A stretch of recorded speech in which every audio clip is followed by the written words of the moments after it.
Go.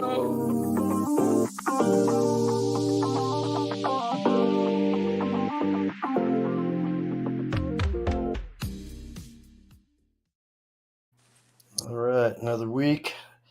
Mr. Hash Bash here with me. More people are coming on. I'm not feeling well. I could probably tell by looking at me, maybe, but there'll probably be no good information, no interest, no entertainment, just pretty boring. So I can recommend that anybody actually watch today, except for Adam. For Adam, yeah. Adam wanted, I didn't print that out, and I should have done that. I wanted to print out that thing on May Nut. Man, we do need to revisit that. I've got 3 or 4 good special shows to do, and I've thought about that ever since you said it. And so, yes, please, let's. And we should do some time scheduling and do some. And stuff this is to me, every time there's some presidential or ex-presidential badness, I think that we should talk about United States versus United States District Court, commonly known as the Keith case. Because, that was all about the president thinking that he could do whatever he wanted to do. So he put some microphones where he shouldn't have. Oh, yeah. And he got caught trying to go get him. That's what that was about. Yeah. So it's the same thing. It's that these people think that they're the boss and they can do whatever the hell they want. I know. They remind people we did that little section here on Jazz Cabbage 2-3 years ago or something, and John just came on for a minute, and off the cuff, Rick asked him about his involvement with the case that he was originally accused of, and how that led to the Supreme Court decision, which foiled the Nixon plan and created the Watergate scenario. And the interesting thing about that is Pun Plumunden wrote about it in his book. Oh, cool. So if you have a copy of Plun's book, that's where John started telling the story. John never talked about that until Plun put it all together. Yeah, people should check out that book, but also go check out our segment. It was all. The segment's great. Yeah, and John remembered dates, times, people's names, everything. It was wild. Shelley Smith has joined us too. Hi. How you doing? Been on for a little bit. It's good timing because getting rebuffed by almost everybody else. I've been wanting to come on, and for some reason I couldn't remember if it started at 3 or 4, so I don't know if I'm on time or late. So you're, depending on your perspective, right on time as far as I'm concerned. But you came on a couple minutes after the show just started. So okay. For some reason I thought it was 3. Was it ever 3 back at? No. A long time ago? Yeah, I just always kept it at 4 to 6. It started off that way by where we could fit in at the at CRB. Cave Radio, yeah. Yeah, okay. So we would go 4 to 6 and then go to Mishno's. Right, okay. We're going to do some stuff. There's going to be some revamping and some other shit going on. There's a few people that want to help. There's some sponsors that want to get in. Some ideas. One of the things Adam and I were just talking about, some special shows on some important people historically. And Michigan has this woman named May Nutt, who was not as widely recognized as she should be as her involvement in early movement stuff. And so that'd be a good one, for example. Randall would be one. What's his face? Randall from up north. The guy that used to hold on. They started MAPS. Those guys. MAPS? The Michigan. Really? It was all marijuana articles that they used to put. I was thinking Robert Randall, but that's not the right guy. That's someone else. These guys used to collect everything. This was long before fucking Google. Oh wait, there was a guy. Yeah, you're right. From the UP. They used to collect every article on Richard something maybe. Huh? Richard something. Richard, yeah. Richard. I remember that, man. He passed away, but he did pass away. But they had every article on marijuana that existed, and they would put it out in whatever our early internet shit used to be. It was more of a hassle, more of a pain in the ass to Yeah, gather the search and gather it and then get it out to other people. Yeah. So they used to do but, that though. but yeah, those guys were doing it for years. And I I mean, remember seeing that on Safer Mish. Sinclair was involved with Normal. It really wasn't a Michigan Normal; it was national Normal. And 1980, he split. He doesn't have a favorable attitude Well, about national yeah, Normal anymore. his biggest problem is that the people who told him things that turned out not to be true. And when you see that Keith and those guys ended up doing more for themselves than they did anybody else. He's talking about Keith Stroup, who's a lawyer who was a founding member of National Normal in the 70s. He's still around.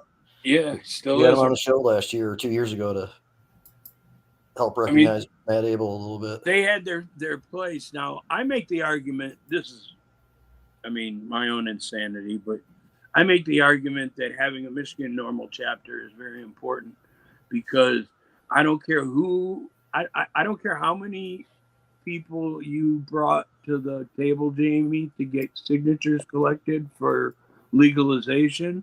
Normal's always going to get credit for it.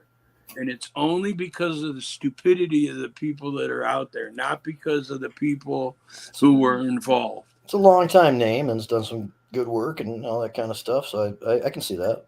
And I've always said that, it's worth having a Normal chapter because they're going to be the ones that are known for everything because they've been around longer than anybody, which they really haven't. There were groups before them, but those groups disappeared. Morpheus was one, maybe. Sinclair they used to have all kinds of groups that were trying to, legalize weed with the guys on the East Coast and shit like that. And, history's important and getting it right's important. I think so too, man. And I keep on learning new stuff.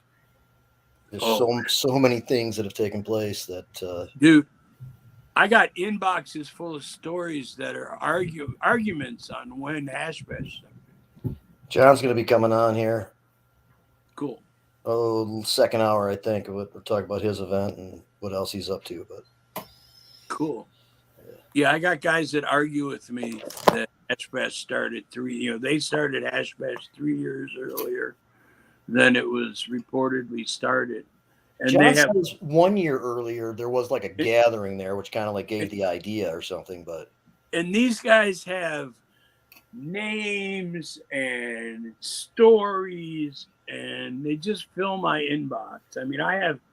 I have 32,000 text messages backed up every night.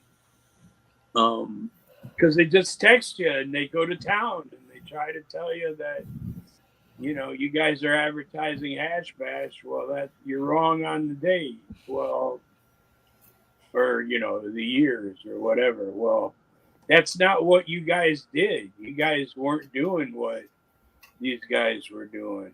It's like the free concerts, But certainly to recognize, some of that early work and it should all be recognized. Cool. Yeah. It should all be recognized and recorded. It's just not hash bash. Right.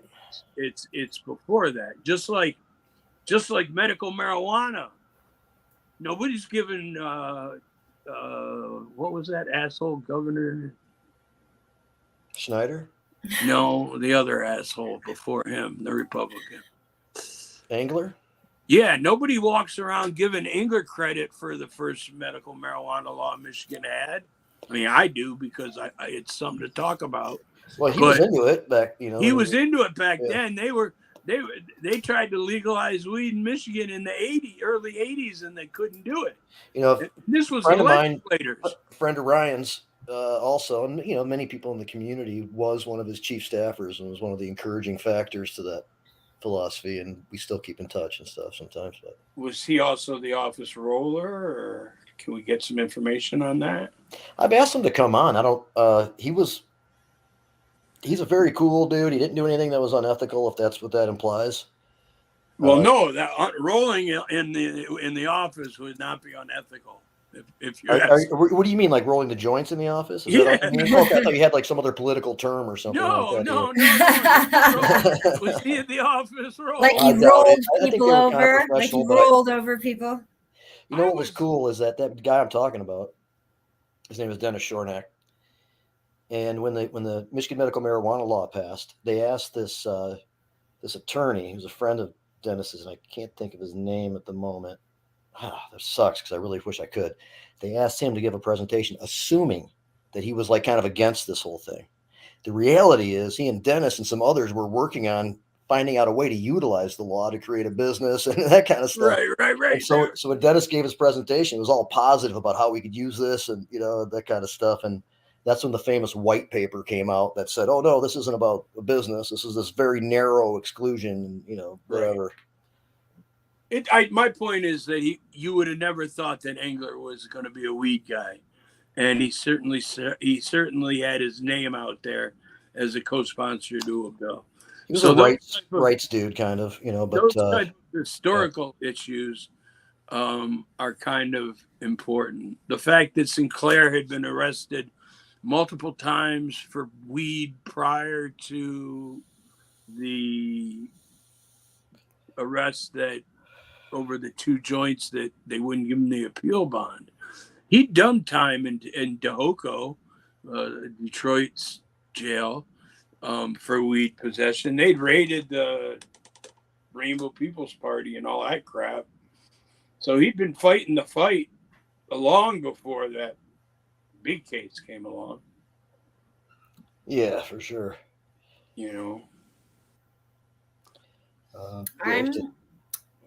We're talking about history, and I'm really super curious about the present because I haven't been involved in the cannabis industry at all in the last few months. So there's 2 things I want to say to you while you're here. First of all, not one of the 2 things, but I'm glad that you are here because it's been a little while.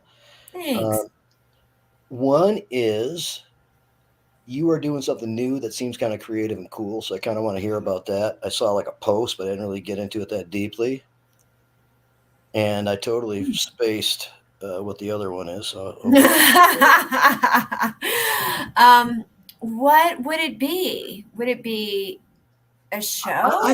No, you posted some service that maybe was fixing phones or something like that. Oh, ask Kevin. I've been working for a startup for the last year that's in person, basically like a digital coach, like in-person tech support, because I've worked from home for so long and I had Geek Squad and, would go to the Genius Bar, but there's been so many times where I'm crying on the phone with tech support, literally just slamming things. Well, you saw me, I destroyed my printer. Remember, I smashed my printer. Mm-hmm. So I met this lady who had a startup and it was named after her husband, Kevin. And they're both super brilliant corporate tech people in Silicon Valley. And during quarantine, they realized that their neighbors were always asking them for help. And that even though they were Stanford professors. Everybody's figuring out Zoom and everybody's and their Ring doorbell and their cameras and why the Wi-Fi that they need to protect their kids, it needs to be separate from their work Wi-Fi and just all these things. And so now we have service in Los Altos, California and in Washtenaw County, and we go into people's homes. And I mean, this lady thought she was lost her whole 300-page manuscript because the software stopped being supported or updated and it was just gone. And the other people, their phone seems to have service, but it won't turn on. And do you know what I mean? There's just so many micro stressors in everybody's life that has to do with technology. And what we've realized, as we've met with more people is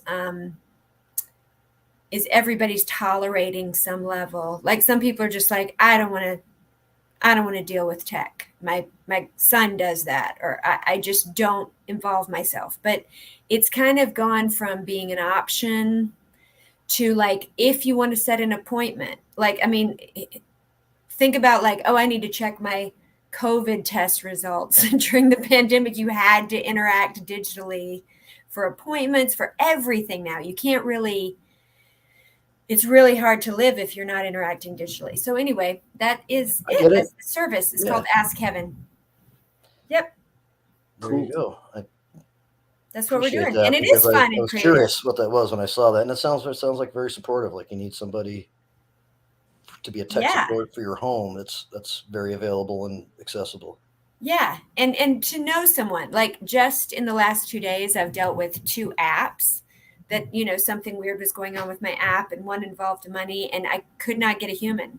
Like they would not, they have designed their entire system to not interact with humans. They will not connect you to a human. And even if you say like, I will leave right now if you do not connect me to a human, they're like, sorry, we cannot be of service. You know, it's just, it's not, it's dehumanizing, I think, intentionally, which is a very important cause to me to be like, this is bringing people down. This whole like everybody being frustrated with their phones and everything all the time is bringing people down. They're pissed, you know? And so it's really satisfying to work with someone. And when you leave, just shit works. They're just so grateful. It's such a gratifying experience. And I think I'm not the techiest person I know, but it's about like patience and treating people like they're smart. All these people end up like, oh, I feel so stupid trying to do this. And it sucks because like everybody we talk to at some point feels really stupid because of some website or trying to fill out a form or something, and they just freaking hate it. So yeah, that's what I've been doing. It's been wonderful. Yeah, I don't know if that's exactly what you were talking about. But It is. It was something like that, and I yeah. was curious to know more, and now I do, and I Ta-da. absolutely appreciate it. And I'm sure, just to be consistent with the show, that along the way there was some cannabis involved. There's always cannabis involved because of said stressors. You know? Right. Like, I mean, I don't know. It's one of those things like, I want to be a part of the solution. So that's the cross section. The cross section is wisdom that is free or natural. So for example, Reeds and Weeds, Ask Kevin, and Cannabis. You just reminded me of the other thing I was going to bring up, but go ahead. Yeah. So like one of the things we talk about at Ask Kevin is like, you don't fix tech by adding more tech. You don't go, oh, you know, I need a new thing to make this other thing easier. It's like, you probably don't. You don't. You probably could just delete like 90% of your apps and everything. And so it's not buying more as a solution. It's being the human in the tech human relationship, just the natural solution. Like makes a lot of people feel better about the whole thing. Yeah. Just patience and all that. And then reading and, you know, cannabis, I don't know, it all feels the same to me. It's like there's a natural, simple solution and we overcomplicate it. And I know I do. Reading is free. You know, reading is free. Weed grows out of the ground. You don't need more stuff to make your life easier. You probably need less. And you need a human to pay attention to you and tell you that you're smart and that you don't need these things. And I think so in my mind, all those things are similar missions. Sure. What were you going to say, Adam?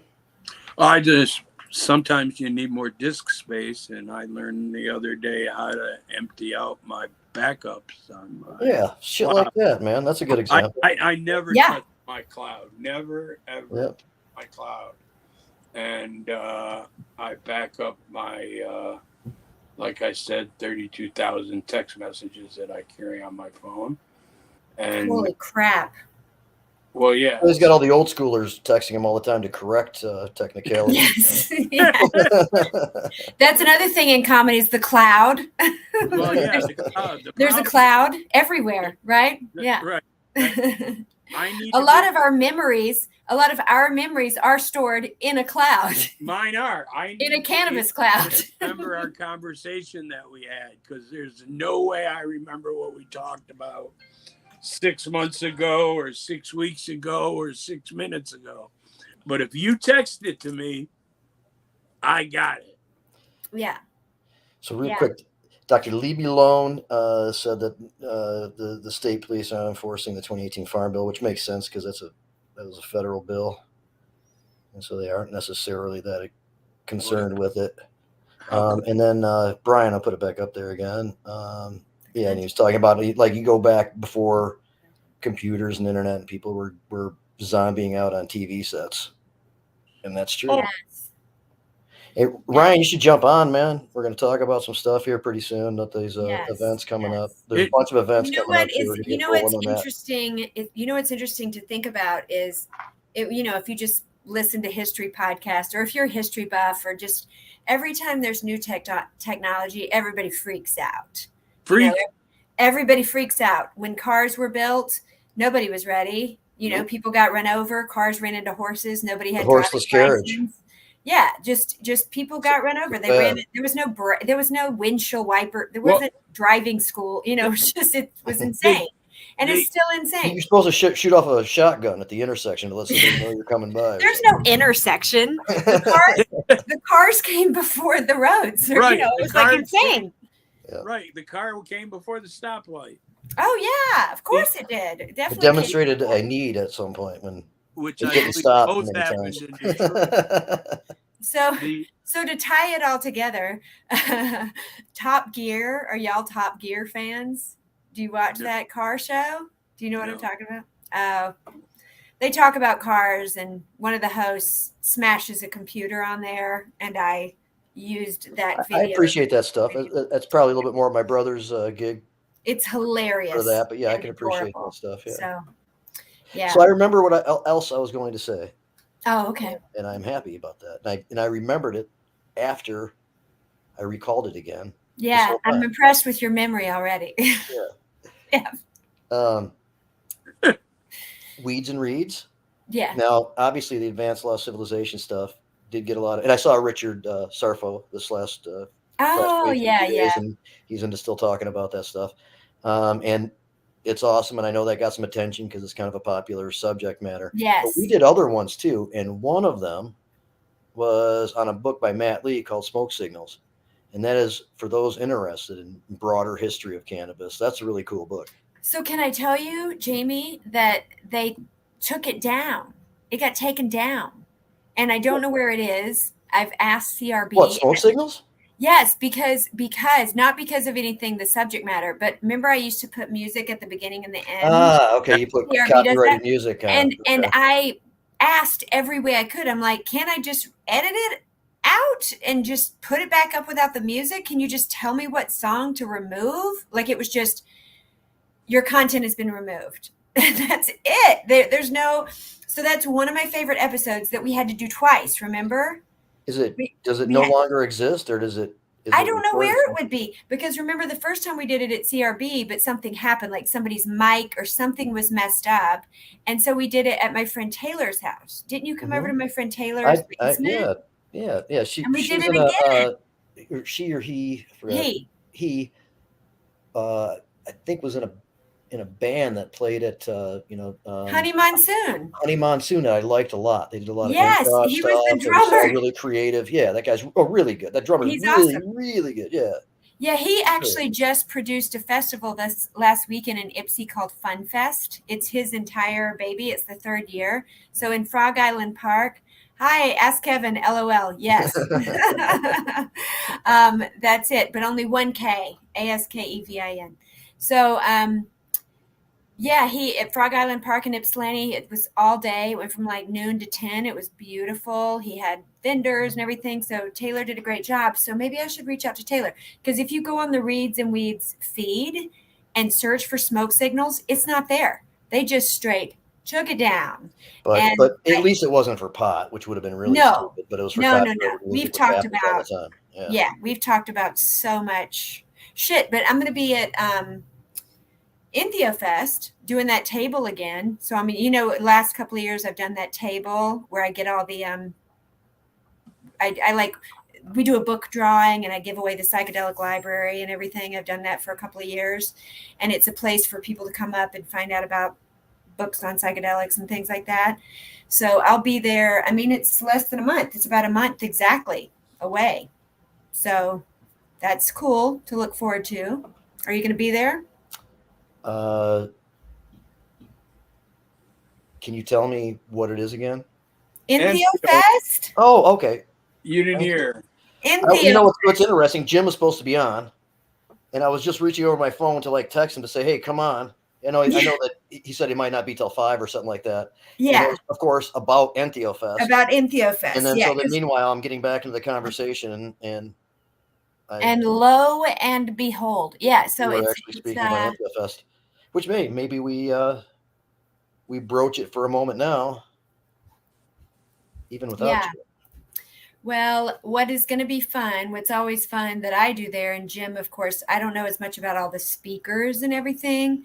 I just like promote it and do the book table. But the book table has been a great way for people to get involved in the movement because they fill out, we do a drawing for the book library. So I have all the books displayed and people come up and, learn all about the books. And I have QR codes because you can't sell anything in the ARB, but I put the QR code there so people can find a link to it, to the author website or whatever. And then we do a drawing, but we get so many names of people that, then can be apprised of decriminalization movements and things like that. And it has been such a hit as soon as we get there, before it even starts, there's people just lining up and they just want to tell stories and ask questions. And it's a completely different vibe than Hash Bash.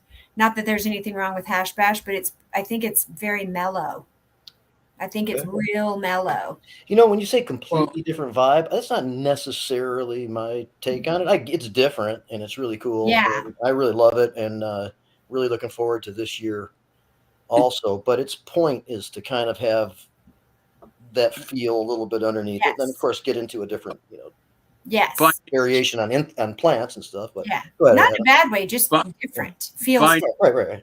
By nature, it has to be different because Hash Bash is a protest, and this is not a protest. It never was intended as a protest. No, it came out of this. Washtenaw County is the place to be. Yeah, the first month was when they deemed it. Right. What mushroom month or psilocybin month or enthio month or something. Whatever. Ann Arbor gave it like a really good distinction, and that's when it first started off. So it wasn't in this, it wasn't rally against the man thing. It was like it wasn't about it's and mushrooms have a different vibe. Yeah, and it might just be because it's the fall. The fall is just a different vibe, or like late summer is a different vibe versus that. Like we're so eager for spring at Hash Bash, but you might get a beautiful day and you might get sleet in Hash Bash, and there's that. And I think it's just huge too. Whereas InthioFest it's only its third year. So I kind of like people still wander through going, what is this? Where, Hash Bash people but I don't are think there, they're there. I don't think you're looking necessarily to build InthioFest in the way that Hash Bash is. No. Yeah, it's getting to do its own thing, yeah. I wouldn't want thousands and thousands of people there. It wouldn't be the same. There's other ways to festival. Right. I just had a blast every time. The last two times, lovely. I guess, so far. And it's really nice. This one. I know they do a lot of work. I've been on some of the preliminary meetings just to help out with it if possible, and to have support. And so we've been talking about it a lot, and we kind of mentioned it. But Shredder 0911. Where is InthioFest? What a great question. It is September 17th, Sunday in Ann Arbor in the Diag. At and it starts at 1:11. And it is a free speech event that educates the public about entheogens, including psilocybin and ayahuasca and MDMT, all sorts of entheogens. And there's services there. There'll be services, there'll be information, a couple of performances, and just tons of really nice people. Right on. That's what it is.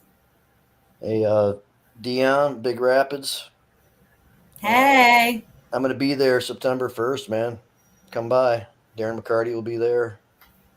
This company called Spender will be there. We've had Lucas on the show from Spender. Do you remember them, Adam? Yep, I remember. And they give credits if you sign up. You get I think it's like $25 credit that you can use right away to spend on cannabis. We've got like $15 8s that are really good, So I would like to talk to the guy from Spender.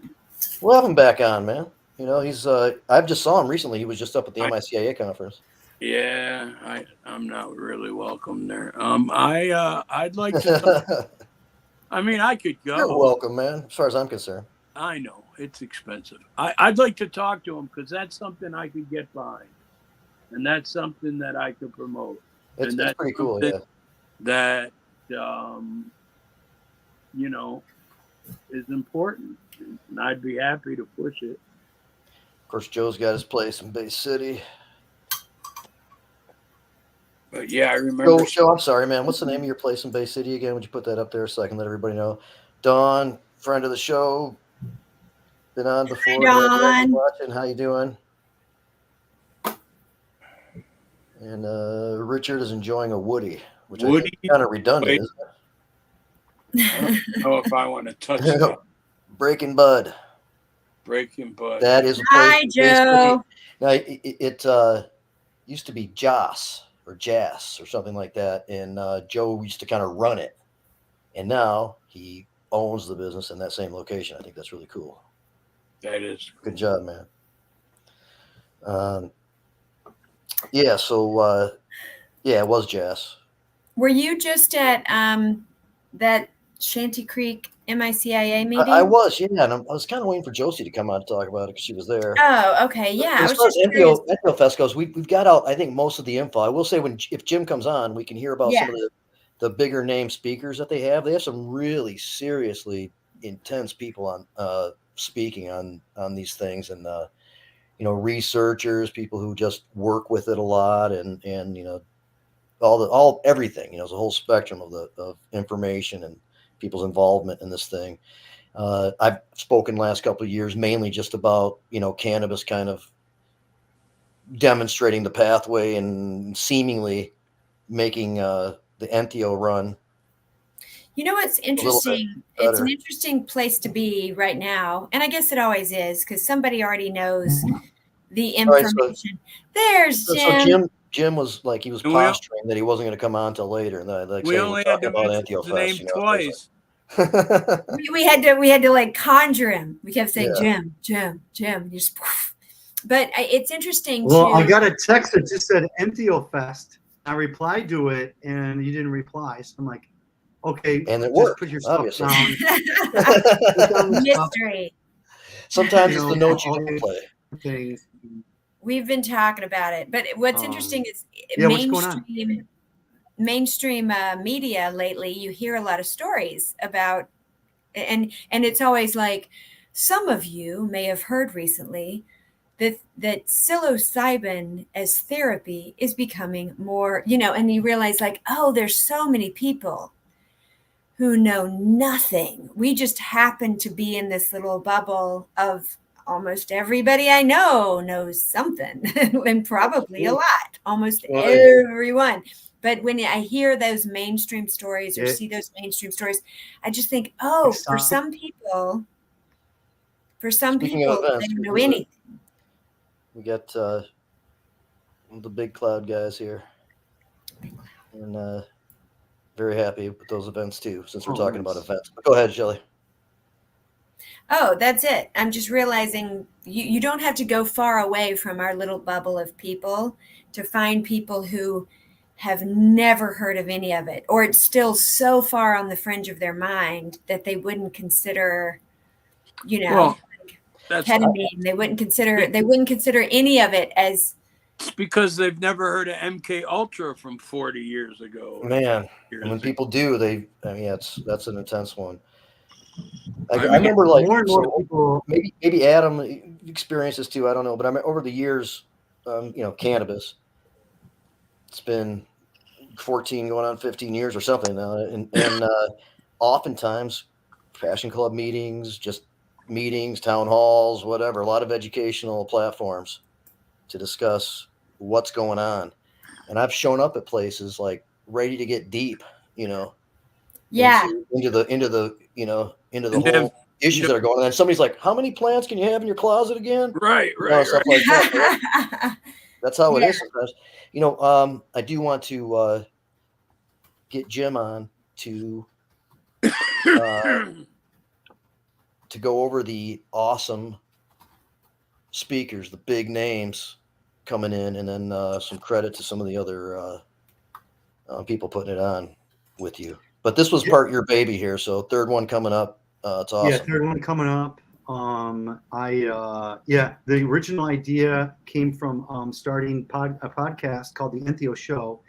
After the Decrim Nature Ann Arbor group, which I was lucky to be a part of with Julie Barron and everyone in Ann Arbor, helped the city council in Ann Arbor decriminalize. We started this podcast called the Entheo Show. The idea was to organize like Detroit and Lansing and Sterling Heights and Grand Rapids to get all these cities on the same page that Ann Arbor was to get it decriminalized, and then have this big festival in the fall called the Entheo Fest. And it's the third annual, September 17th. It's in the Diag.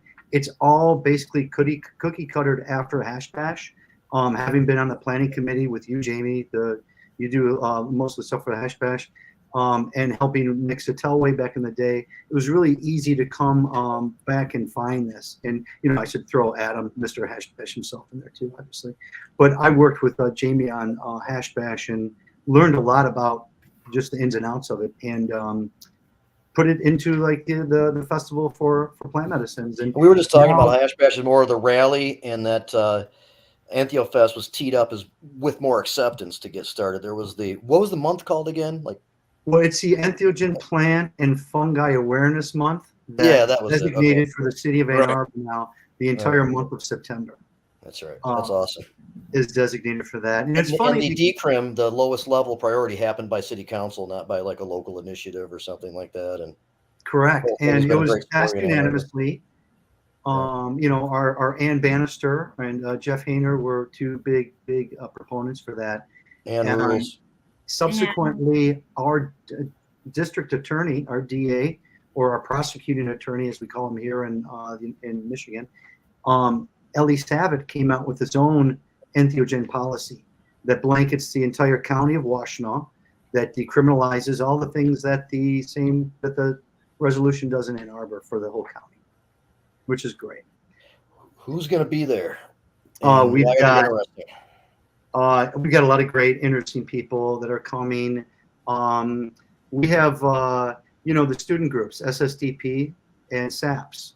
Those are two big groups from University of Michigan that are helping us organize this, along with the Michigan Psychedelic Society.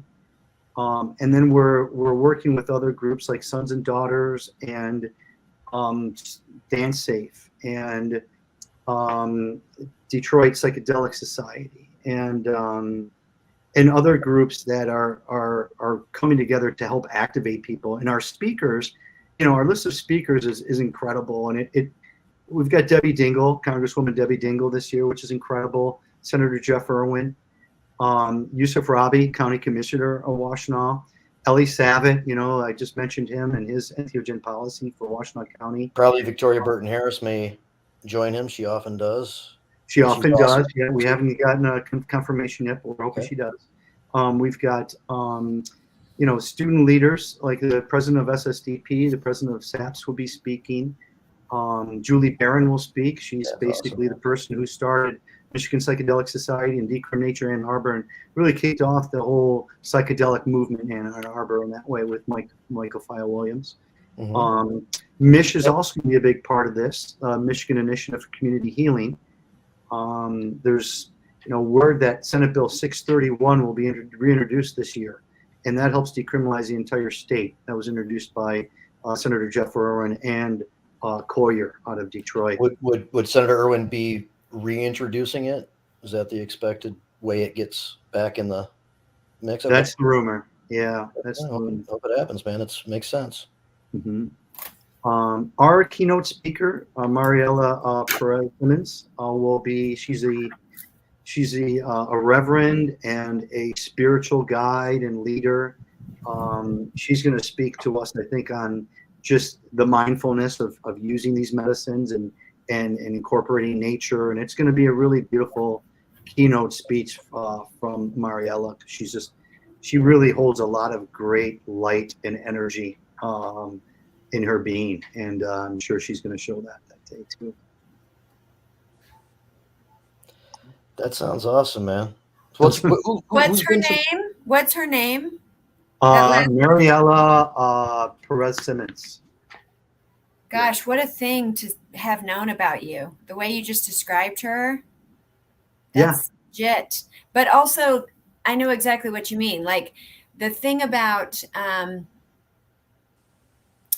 I think the difference, the vibe difference, before you got on, I was talking about how the vibe difference between Hash Bash and InthioFest.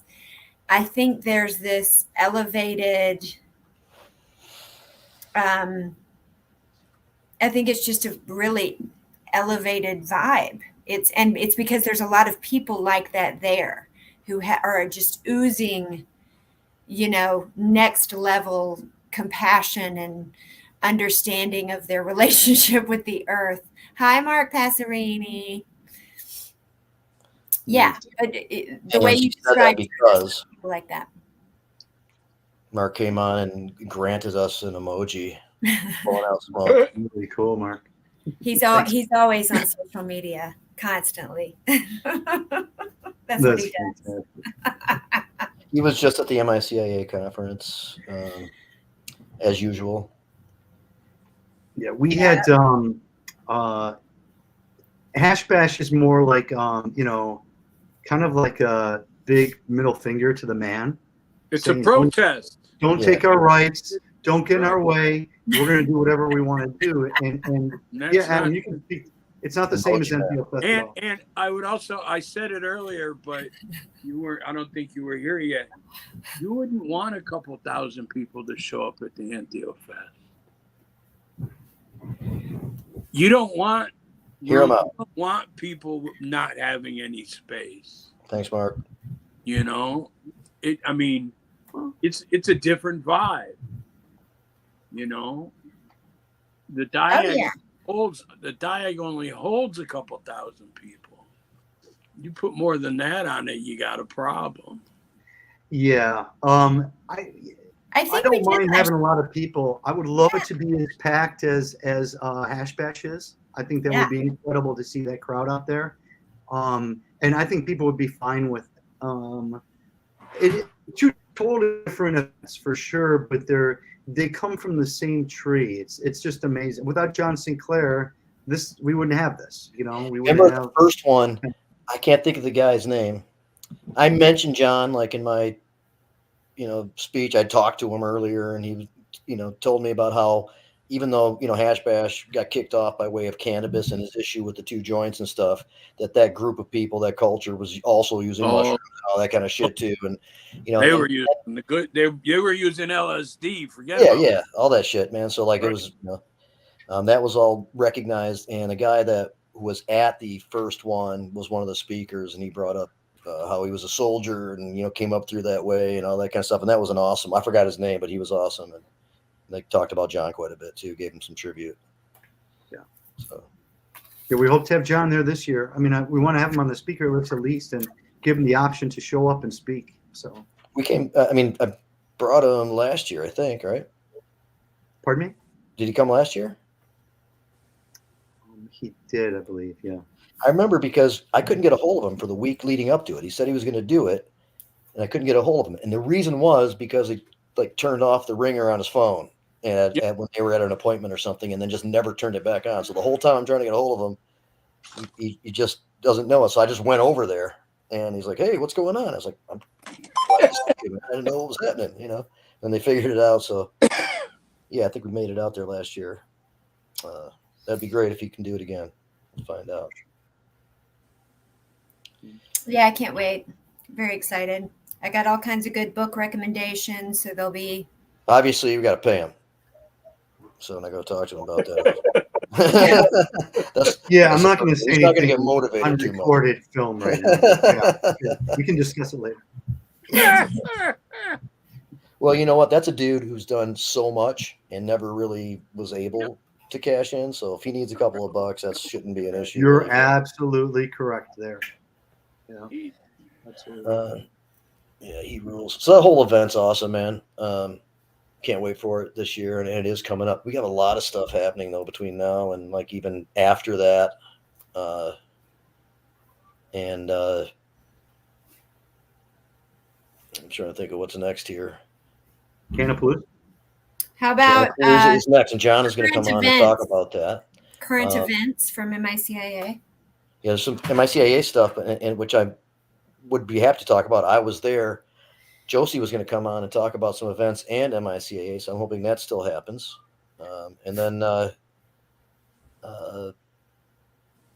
and hopefully, I don't know who else is coming on, but Great Lakes Expungement Network hopefully will be at Inthio Fest. Is that right? Are they trying to be having a table or something? It might be sons and daughters or something like that. I don't, whatever. I mean, Josie's obviously, or Kirk Reed, man, he's been around. I think I'm hearing through the grapevine that he might make it back to Michigan on more of a long-term basis at some point here, which would be really cool. So I hope that's still the plan.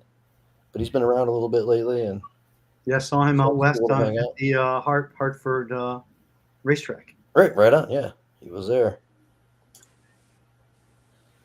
With Brandy, and it was fun.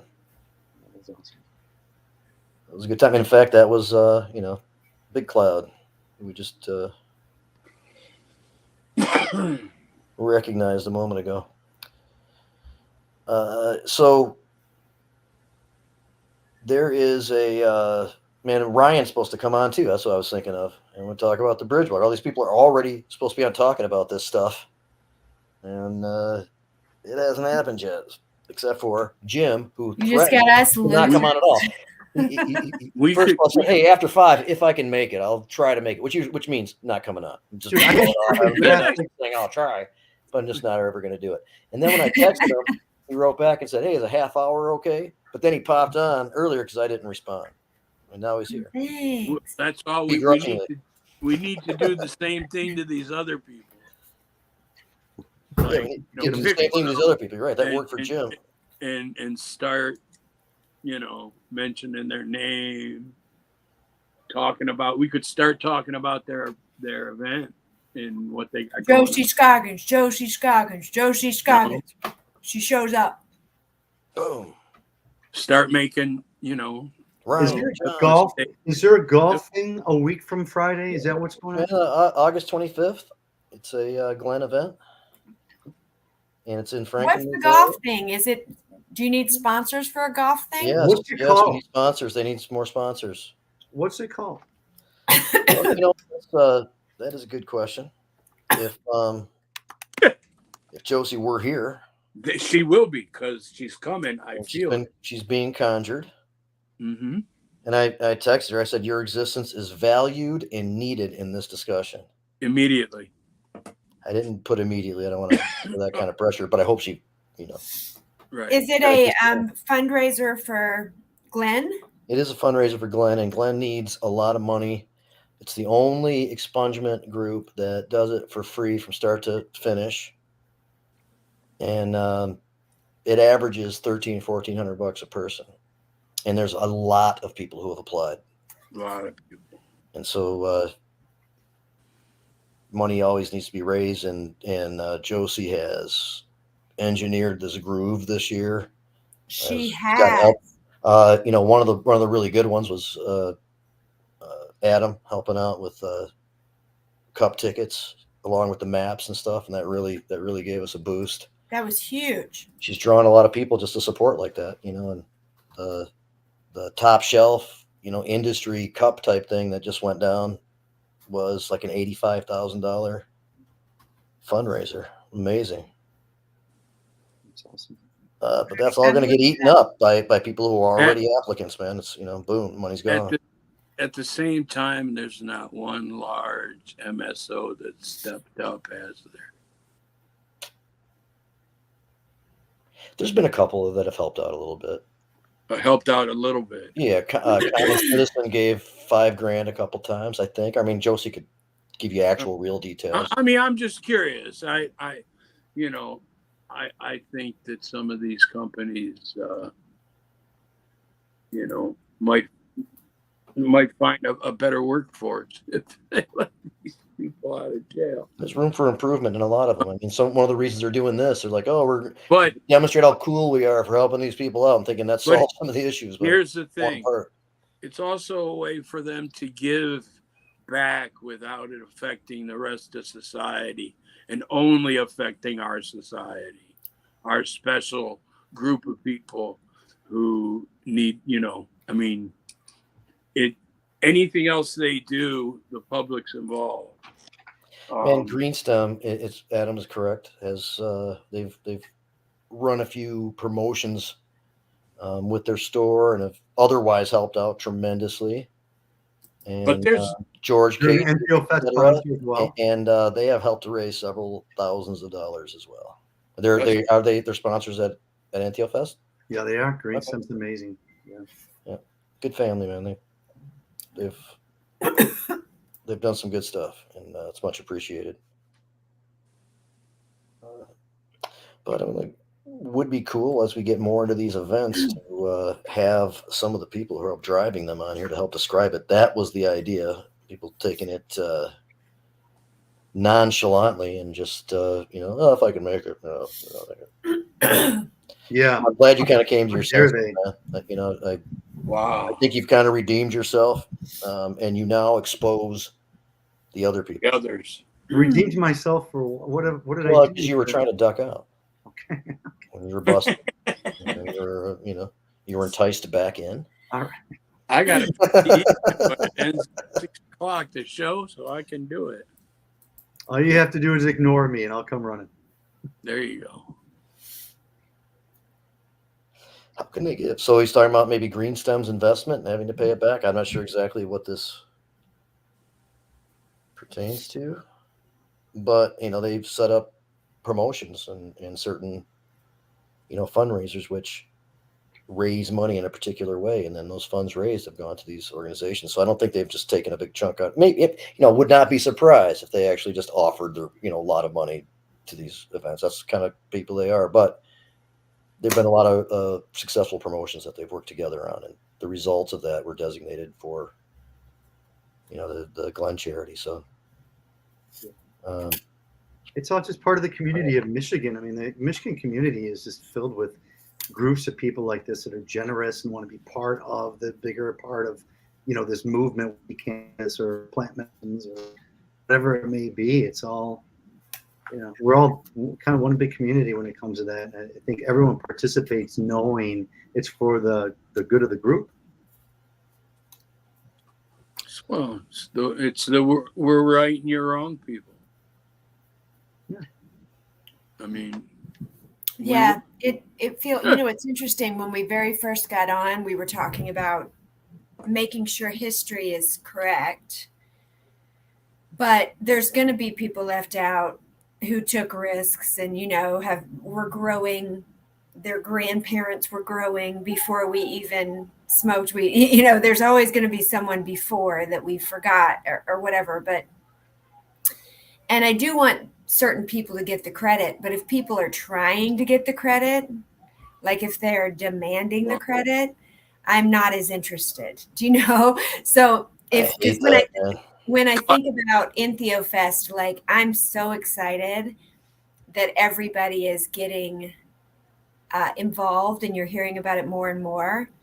And I would love to say, oh, they modeled it after us, or they modeled it after my friend that I know that's been doing it for a long time. But I don't care. Like it's going to grow, and that's great. And it's more like if someone's trying to say they are the pioneer right now, like they're not, right? Someone started. There's people that think that before that's you. like a Well- good image or something, and they try to Yeah. project it, just thinking it's a good idea without it being genuine. And Well, that, you know, that's I the one think right myself now try to do. people want to have a personal brand related to a psychedelic business. Like you see it a lot on Instagram and things like that. And you're like, you're not a, I mean, you're sort of a pioneer, but you're not a pioneer. It's 2023. These are ancient medicines. You know, don't be so into yourself. It just, we're learning about something that's already been here for a long, long time. This isn't your idea, is what I'm saying, I guess. It's not like, Yeah, we hey, all need to join forces and move the needle yeah, forward and get rid of these stupid prohibitions and yeah, not treat these substances like something that they are not. That Right. persists as a problem, even with better laws.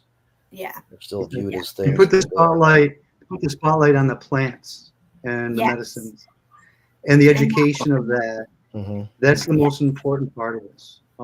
yes. And you're right, Shelley. People do come in and want to take credit for everything because everyone wants to be relevant in today's Yeah. day and age. Because if you're relevant, then you have a spot on the internet, and now everyone's going to come and watch you. So it's that's really it's a shame. And there's a lot of charlatans in this movement. I'll say when I went out to the psychedelic science convention, there are a lot of therapists there that just think they know it all. And Right. there are people that maybe only worked with mushrooms for a couple of years, or Right. maybe they've only like had a couple ayahuasca I ceremonies. saw that in cannabis. After Yeah. 2 years, I'm a master grower. I'm My- a master. My question when it came to psychedelics is, or entheogens, excuse me, why aren't we going back to the people who never stopped using these things? Because they Well, do exist. yeah. They do exist. Well, some people are. Some people have been doing that the whole time. They never Some of those stopped. people on that speaking list, I think, fit that category for sure. You know, there are cultures that have never stopped using these. They've never stopped. So And we're, yeah. if you want to know about them, they'll tell you everything there is to know about them. You know, I think Jim's visited South America and other places in order to go experience these things and learn about it and stuff. And For sure. The first Entheo Fest, I mean, I wanted to make sure that we had an entheogen, or rather an indigenous leader speaking as a keynote speaker. And I went up to the UP and met Daryl Brown, also known as Barking Dog. Oh, that dude was awesome. Yeah.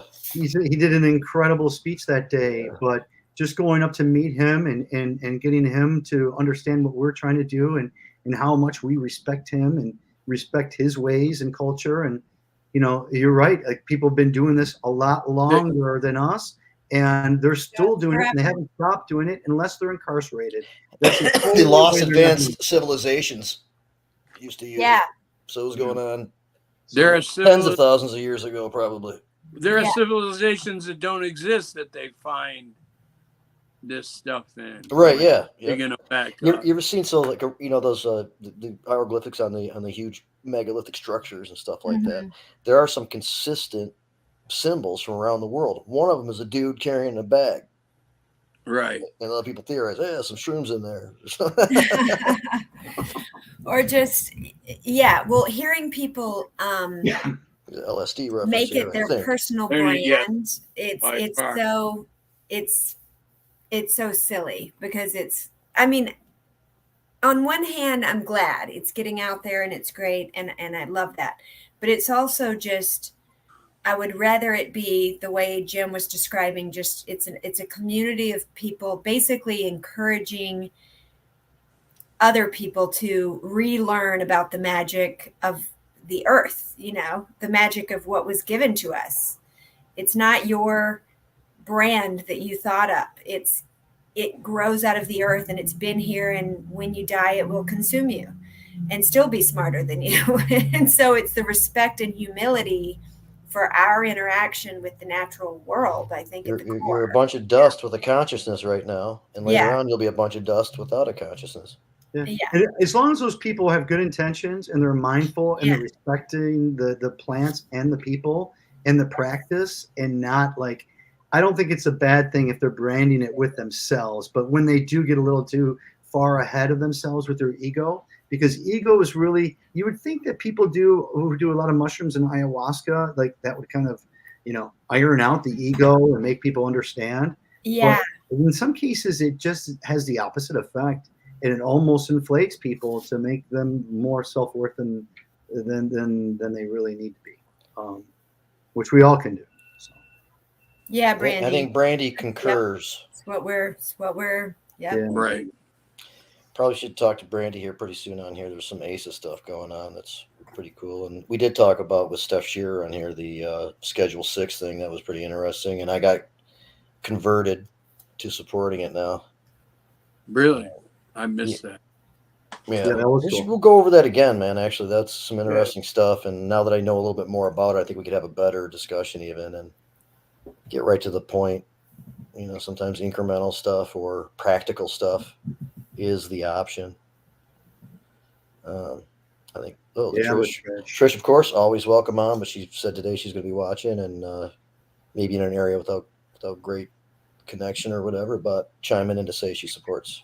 Yeah, cool. She worked with Hashbash too, Latricia did, and she's working with EntheoFest. She's doing the same brilliant work with the brochure and just with our marketing. So just rules, Trish. You're awesome. And if she were here today, we're going to talk about the a rally that's planned later on in which Weed Stirs. Trish's involvement is big with Amy and Ryan. Ryan's supposed to come on. That and the Bridge Walk.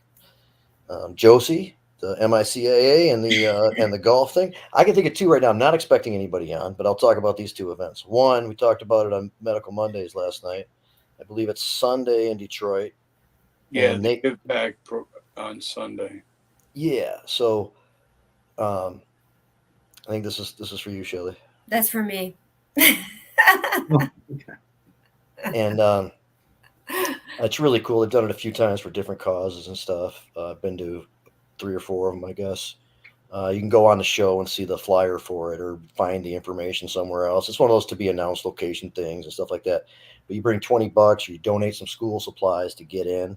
Then you have access to some good medicines and some, fun and hanging out and stuff like that and food trucks and that type of thing. And they've done this a few times and they've just benefited a women's shelter, soup kitchen, dog rescues. Dog rescue. Yeah, really cool. Native 313, I know is Native 313 is what it's called. These sound.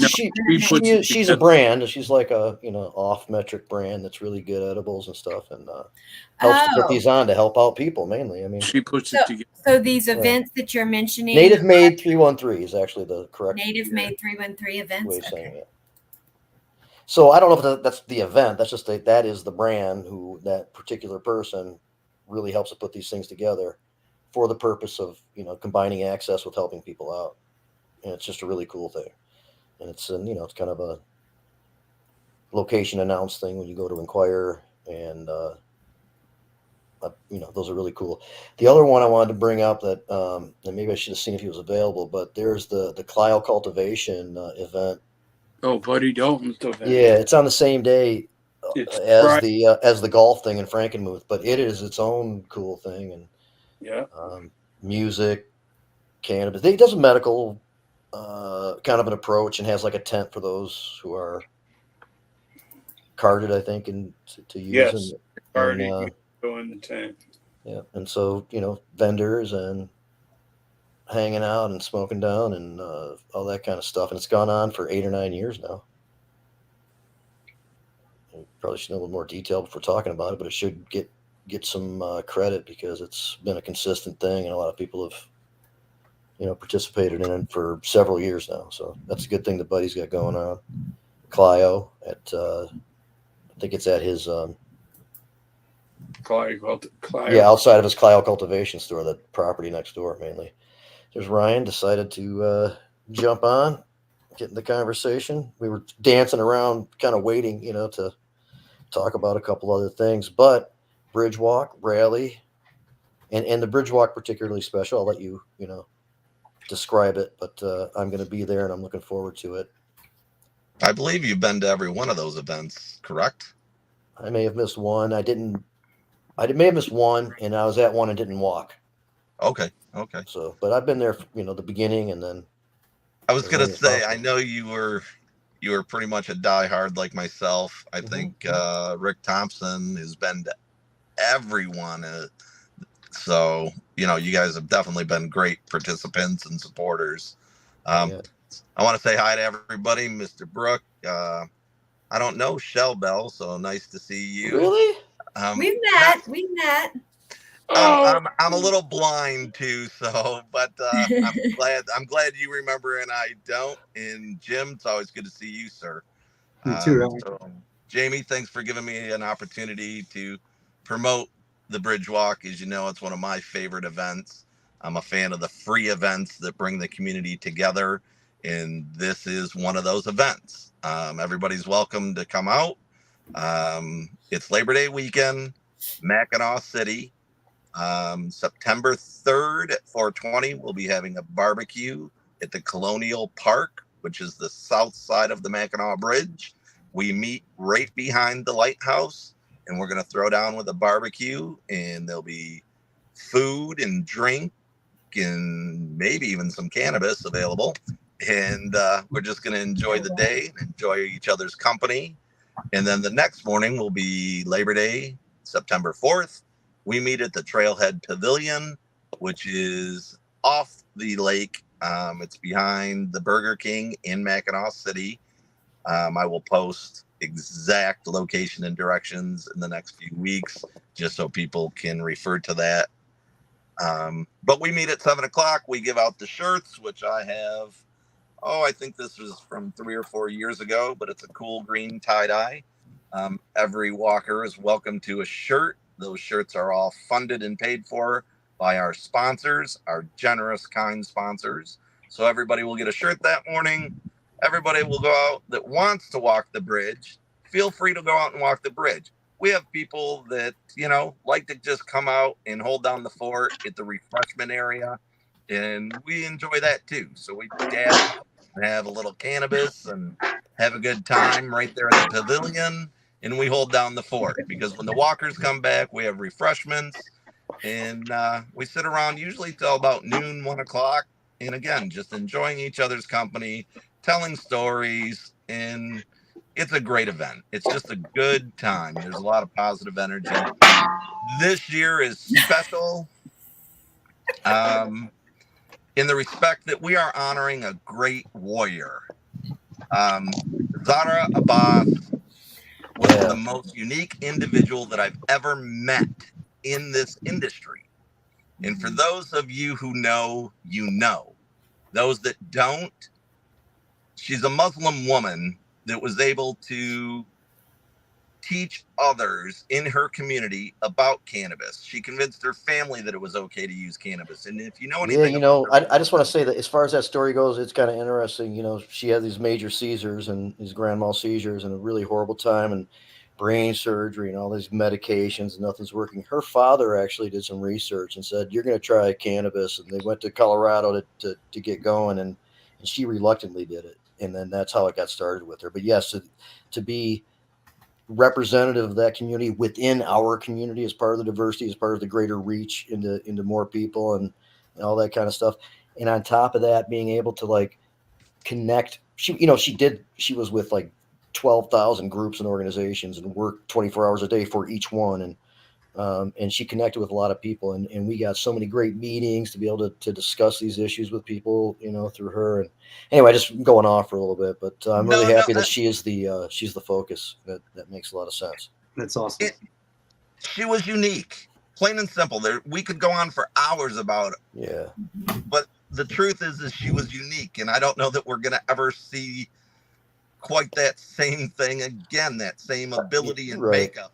Fortunately, Leah decided to kind of in tribute to her, pick up the torch a little bit, and she's also exceptionally capable and has been very helpful in continuing some stuff. And she does it in part in tribute to Zara too. So this has always been the Michigan Normal Bridge Walk. And if you saw the flyer that just went up, it still has Normal's name in this year. However, Sunday, September 4th, when we hand out the shirts, this event will be forever changed. This will now be the Zara Abbas Memorial Bridge Walk. And every year we will honor fallen brothers and sisters that have put in hard work and give them some recognition, because we stand on a lot of shoulders. Everybody here has done great work, and I contribute my whole involvement in this movement to Mr. Adam Brook, because in 1987 that man was saying things on the steps of the library in Ann Arbor that I had never heard said in public before. So he changed my life, and there were people that taught him and brought him in. We all stand on the shoulders of great people, and we need to honor those great people. Let's not forget our history. So again, I appreciate you guys listening. I appreciate you giving me the opportunity to talk about the Bridge Walk. The next event that I would promote is September 28th on the Capitol. Michigan Weedsters will be hosting a rally. We'll also be hosting a Cannabis Cup event. So the World 3 judges will be handling that, but it will be the first time, I believe, that we've ever had an awards ceremony at the Capitol in competition. Wow. So that's pretty exciting. Yeah. It's September 28th. Yes, sir. That's a Yes. Thursday night? Thursday? Yes, sir. Okay. And on the 20th, the Mish Decrim Nature group is having a rally. And I highly recommend that everybody tries to get out and support that event. That is also a great group of people, and we all have the same goal, and that's to open the door to freedom and natural medicines. Yeah, so man, there's a bunch of stuff going on. The rally. Is that John? It's John. We're gonna get to John in a second, and he's been bouncing around. He's been hard to pin down, so I haven't really addressed him that much yet. But he's definitely bouncing like a jumping bean. We're gonna get into a Cannapalooza discussion here in a second, but I did want to talk more about the rally for a second. Excellent. What's up, Rachel? Okay, so got some some support for the Zara Abbas Memorial. Trish says my clumsy project is having one as well. An event fundraiser. Yeah, she left us hanging. We need more info. Yeah, so let us know, Trish. Rachel Pell, Triple Phoenix. People remember the original Detroit edible company? That was these guys. Yeah. Great shit back in the day. People's Choice. And now they're back at it with Triple Phoenix, and Triple Phoenix has got a lot of great products. Oh, geez. They have many things. They have these dehydrated bananas that are medicated. Yeah. Really good. I mean, surprisingly good when Nice. when you check them out. But a lot of good stuff. So glad that Rachel's you- here. And Rachel's at the MiCIA conference, by the way. So You said People's Choice. Now, is that People's Choice of Ann Arbor? yeah. Yep. Center? Excellent. Yeah. Can I tell a quick Detroit? story? No, I'm sorry. Detroit Fudge Funny Company. to me? Detroit Fudge Company, and then the people who bought it changed it weirdly to Detroit Edible Company. So, I mean, Detroit Fudge Company is cool. Detroit Edible, whatever. But why they bought it and then changed took the cool thing, that they were in part paying for and changed it. I never caught a buzz until I caught a buzz from People's Choice Edibles. Nice. Detroit Fudge Company. Yeah. I went to Amsterdam, ate all the space cake, all the things they claimed were, gonna put me under the bed. Went to Jamaica, had famous Mrs. Brown's cake, eaten everything, never could feel anything. One New Year's Eve, we rented a room at what now is the Wyndham Garden Hotel, and we went to the People's Choice and got their big brownie. About an hour after I ate that, I went to bed very quickly. It put me out, and ever since then, edibles get me. All right. Well, that's cool. Nice tribute. It's I know just that, interesting. Sharmy used to work there a little bit, and Rachel brought Shermie up to the MiCIA conference this week. Nice. So a little reunion there. Hey, everybody. Hey, man. Yippee-ki-yay. Yippee-ki-yay. Good show, what I've been able to catch of it. I did get out, put up some signs along the road, and tried to tune in earlier, but it was choppy reception. Peace, love, and hippiness. Look forward to seeing you all this weekend. Yeah, John, give a rundown on the event. This is several years now. It's been through a few different incarnations. It's going to be up in Lincoln area, whatever. Yep, 2071 East Trask Lake Road, Lincoln, Michigan. So Rachel said that might have been a 500 milligram edible that you had before there were those types of restrictions on it. What the hell, man? And so Whatever it she's was, spreading it you lit later. the fuse. And Yeah, the fuse good. is now lit, baby. So Turn thank things you. on. Right. Yeah, man. So this is like the fifth or sixth one or something like that. I remember This is one our at fifth the annual. This is our fifth annual. It's the Fifth, second okay. one that I've done here at my place. We originated here in Lincoln, thanks to my team in Northeast Michigan Normal, and we did a fundraiser for MI Legalize in 2018. So that was our first year. Second No, year I we remember the Lincoln Senior Center. Yes, that was our first year. Brad And Forrester was of course, there. we missed a year because of COVID, or else this would be year 6. But you know, life is good, and we keep going on. And thank God for cannabis and people like Zahara, Adam Brook, you too, Jamie and Ryan, everybody on the show. Jim, I look Jim's forward got to to jump seeing off you, in a brother. second, but I think he's going to be hitting Cannapalooza, if I'm not mistaken. Did you? I'm sorry. Show up? Yeah, I had a personal invite directly from John. So Yes, Jim will be here. if I don't go, I'm gonna hear about it. Don't Yeah, make Jim's the gonna flying come. hippie mad. I'm gonna have to move out where I'm not underneath these flaps. I can't really hear you as well. Flaps. I'm glad you said what they were. Oh, it's a Now I beautiful can tent. picture what's Them making fucking that scallops. Them fucking scallops I on thought the he was tent. trying to fly. Yeah, He yeah. can fly. You've seen the posters, right? That's right. I've seen him. That's what I said. Yeah. Yeah, the flying hippie. I can fly. All right, look at the. Can you see the legalized in 2018? That So I was the remember. year. That John, was the year we originated. Yeah. At the Lincoln Senior Center, there was an auction. Yes. And nice crowd, man. Really good music. Good auction items too. And John started off as the auctioneer. But a little while before that point, he had taken a bunch of LSD. And so when he began to speak, I don't think what he was thinking was coming out of his face. And, it wasn't. I don't think so either, Jamie. I've seen the video. I've seen the video. So I jumped up and finished off the and did a great job. You raised, you helped me, or helped us rather, raise some good money for MI Legalize that year to promote the yes vote. We knew we had the signatures at that point, and it was just a matter of getting them turned into the state and then promoting the yes vote. So that's where our money went that year. It was a little bit later. Yeah. John, take a bow.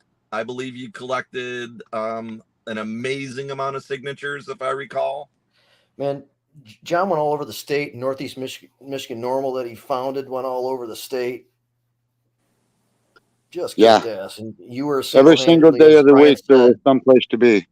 Yeah, and each and every day of the week. The group, as Ryan said, you got a lot of signatures yourself. Yeah, well, thank you, Ryan. And you know, I used that to my advantage this year when I did the drive to get some sponsors for my event, because I can't do this event alone. I think everybody here can understand that. So of course I need some sponsors, and that was a sales pitch. I Yeah, used they're hard, that man. I mean, with the team Adamville, that yeah. I was able to build and collect signatures. Got credit for 20% or better of the signatures needed to make it on the ballot, and some of them knew who we were or they'd heard of us, and Was that your but ear, they were. John? Huh? Yeah, was it? Oh, it that your was. ear? I'm sorry. He's Hey, talking I on the guess I don't. phone, man. I guess I don't I'll need bring that. up a box of Q-tips with me, man. Okay, all right. So hey, let me give a quick shout out. Canapalooza wants to give a quick shout out to our sponsors. Of course, go ahead. And then Neighborhood we'll talk about the Provisions music and out stuff of now, okay? Alpena, Meds Cafe, It's Alpena, Cafe. Park Cannabis from Alpena, and Green Farm from Ossining, Stone Depot out of Jackson, Blooming Bud Danielle. from Harrisville. We've got Ancient Extracts, Redemption, the Botanical Company, and American Grown. # Dirt Road Dispensary. Missy comes up to represent the Botanical Company. Yeah, I'm not sure who is going to. That's a nice list. Yeah. No, thank you. Thank you. And I couldn't do it without them. So I'd like to thank each and every one of the sponsors. And one I got to throw in here because I missed it, and that is Huron Gardens, also out of Harrisville. A cultivator, or is that a store? Yes. No, it's a garden. I think we've had some of their stuff in the store. They got some good product. I really like their Rager. I really like it. So, and the Raspberry Boogie's pretty good. There's been this Ezra from Big Cloud was on and or was in the comments earlier, and I think even maybe the cup that you've been involved with, Adam. There's been some crossover between licensed stuff and kind of regular stuff or whatever you want to label. That was the other thing I used. We have to learn to coexist because we the activists and the caregivers are the ones that got this industry to allow these people, by getting those signatures that Ryan spoke a minute ago. We're the one. They wouldn't be in fucking business if it wasn't for us. So, and we're not going away, are we, Adam? Fuck no. So they need to learn that we're going to coexist, or else they're going to have to. I'm sorry, the rally kind of is designed like that too. There's the businesses that are local, of here, the people operating with a good philosophy, and as opposed to the multiple state big money interests and stuff like that. Exactly, so, and I tried to gear people I drew for sponsorship as just that, Jamie. Good people that still realize, understand, and respect us caregivers and home growers that aren't going away, and don't go to the retail shops very often to do any shopping. And I was blunt. I told them right from the beginning, that's who I am. You don't see me in here because I don't need you, and you're here because of me. I didn't quite say it that way, but hey, that's the reality of it, right? There's nothing wrong with truth. Right. So I learned that from all you guys, man. Stand up for what we got to do and got to believe in. And I'm thankful for each of you. Look forward to seeing you this weekend. We got a great musical lineup. Yeah, who is that? Go down some of the bands or acts you have there. Friday night, I got Sonic Honey, which is Janis Joplin tribute band. Oh. They're at 7:00 Friday. And I'm assuming they have a really good female vocalist. Oh, yes. Because that's what it would take. I am really only going to be able to not give you the entire schedule of it because I don't have it in front of me. Well, what do you have? You got some standbys that are coming. Is Les Older coming? Les Older is opening for me at 4:00 on Friday afternoon. Get down. And we got Brad Corpus out of Alpena. He and his son are going to perform. That also is Friday. I think David Clay Ladd is Friday night. He's a local musician here, and he's been at a couple of my Canapaloozas. He was in Bentley, in charge of my campfire music there. And Jacob Brightheart is also playing Friday night. and we'll likely take care of some campfire music after, after wee hours of the night when the stage closes. Space King closing us out Friday night and allowed to play as late as they want. I don't care. There's a regular band you have. They're called like Stoker is my Stoker. homeboys. That's it. Stoker is my homeboys and been on my stage every year from our original. And they are playing Saturday night, I believe 9:00, and Analog Anthem, who Andy Long is one hell of a good guitarist and vocalist. Does Rush just amazing. He's an amazing Rush guy. They're playing. They're closing us out on Saturday night. Awesome. I got a rhythm and blues band, some rock and roll as well. Big Smooth and the Hellraisers. They're new to us, and I'm really looking forward to them. They're Saturday afternoon at 3. Looking forward to it, man. I'm going to be there. You asked me maybe to say a couple things, so we'll see if that comes Yeah, around. I'd like you to bring us maybe any current legislature that you're aware of going on, or give a little bit of history of MI legalized and how we got where we are, maybe. Whatever you want, man. Yeah. Well, I think most important, and I would after you, Jamie, would be some of the shit that we need to pay attention to in Lansing that might be current, priority. Let people know about the rallies coming up, for sure. Yeah, Jim will be coming and talking about the NTO Fest, and Ryan's going to be here to talk about the Bridge Walk a little bit, and also bringing Jaden to speak about Jaden's Law. Amy, Trish, Ryan can all speak about the rally too. Yeah. 28th. And I got word this afternoon, and I'm so thankful to the Can of Gods. Reverend Steve is going to make it on Saturday. So I really look forward to seeing him. Last I spoke to him a couple of weeks back. Right there. It is. He is. And a couple of weeks ago, he didn't think he was going to be able to make it because his van was broke down. But, Can of Gods they're just awesome. And, prayer does help. And I got a phone call today that really brightened my day, and that was from Reverend Steve. Had a great conversation. Trina Moss will be here representing Michigan Normal. And, of course, now we got Reverend Steve and Melody Carr going to be with them also. Melody is a hero of mine for sure. She sure is. Adam, you'd fit in up there, man, if you have time. He sure would, and I welcome Adam. Come on up, my brother. And at Hash Bash, man, Melody gave some honor to Josie. I said, Melody, probably, you go after Josie. We're kind of lining it up. She's so good because I want to give some tribute to her. And it was a really cool, like kind of a ceremonial handing off, of the, I think it was a banner, but kind of handing off the baton. And, we talked about how we're all on the shoulders of giants, and that's was really cool to see at Hash Bash. She had a hell of a great testimony, Jamie. You're 100% correct. I really enjoyed that. Yeah, that was cool.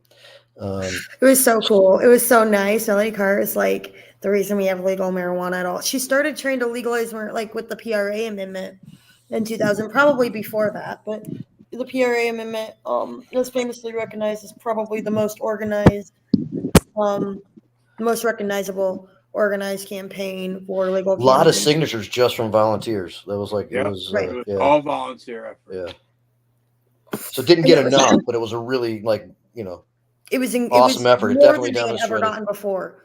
Yeah. And the conservative lawyer was involved in that. What's that guy's name again? Greg Schmidt. Greg Schmidt, that's right. So he does actually he's the reason that we have that Saginaw has their ordinance. He crafted that. He does a variety of ordinances. If you are looking if you're in a municipality that doesn't have a current ordinance or a good ordinance, Greg will help you do that. You provide the manpower and he provides If the you have a ordinance. legitimate, genuine group that wants to do the work, he'll help out with the language for the petition and stuff like that. Yeah. His father was the only one to ever collect with on all volunteer effort signatures, and that was for the Headley Amendment. Right on. You know, the wages thing and the redistricting thing were both done by volunteer effort. Now, they were very, very organized, seasoned people who came together to do it. So it's a little bit of a different story than just a group deciding to go do it. And then they knew that once they demonstrated X amount of signatures over time, they would start getting donations, which they did. Right. We just had a splitting of Ryan. Maybe he'll come back on, or maybe he just had to leave. I don't know. But good stuff from Ryan. You know, we're looking forward to are you thinking about the bridge walk, Joes? So I've never done the bridge walk before, but this is a year I can do it with my van. So it is something I am thinking about. You know, it is really hard for me to orchestrate to walk the bridge for sure. Yeah. And so it's definitely something that we went to the MiCIA summer annual this year. It was my first time in the wheelchair. So it was much more, I was able to get around and to really see everybody. And typically I'm just like stuck in a field by myself. And so I was really glad to do that. And I've officially hit the 10,000 mile mark on the van. We went 10,000 miles on the van since we got it Memorial Day weekend. As we were able to show off the van on here a few weeks ago. That was cool. Right before totally committing to it. I think it was in the checking it out stage still. You couldn't smoke in it or anything like that. I'm sure that has changed now. I mean, for sure. Hi, Josie. Hi, John. I'm excited for Cannapalooza. Awesome. You going to be able to make it up, sweetheart?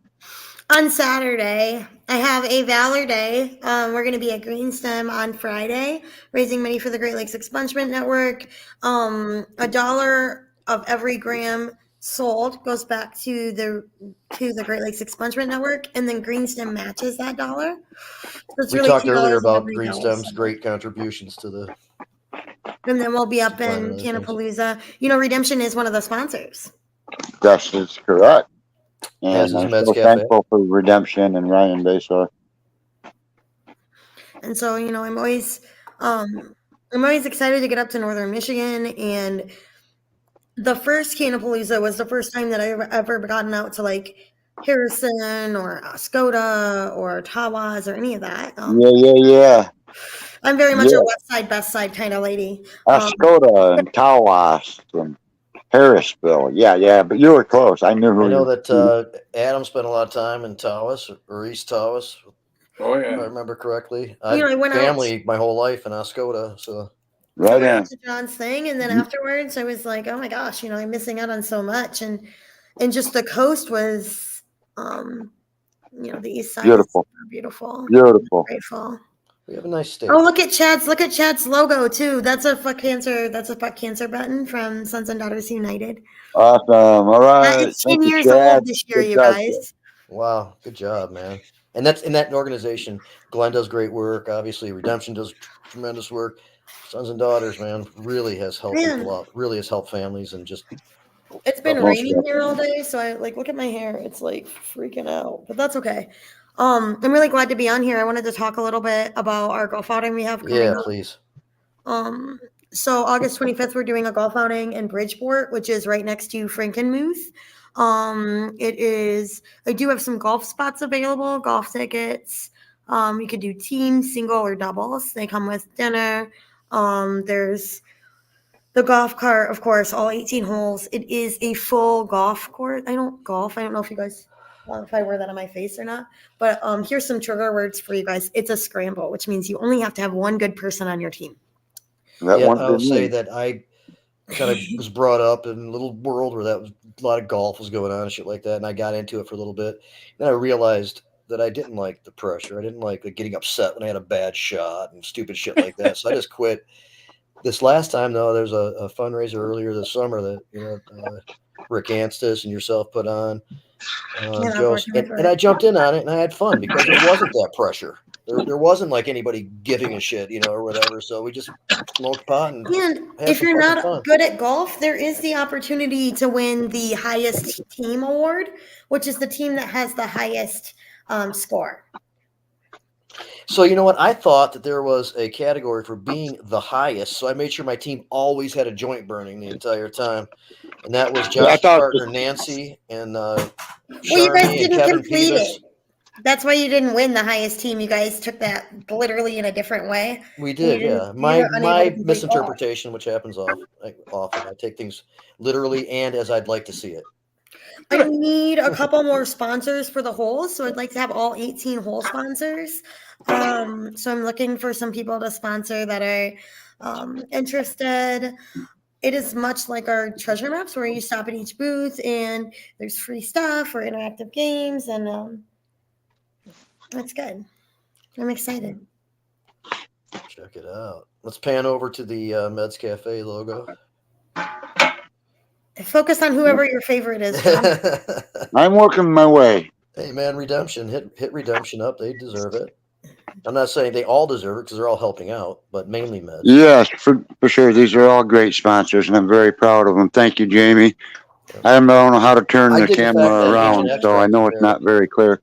But I want to give a huge shout out and an apology for to Cheech's Stash. I did not mention earlier.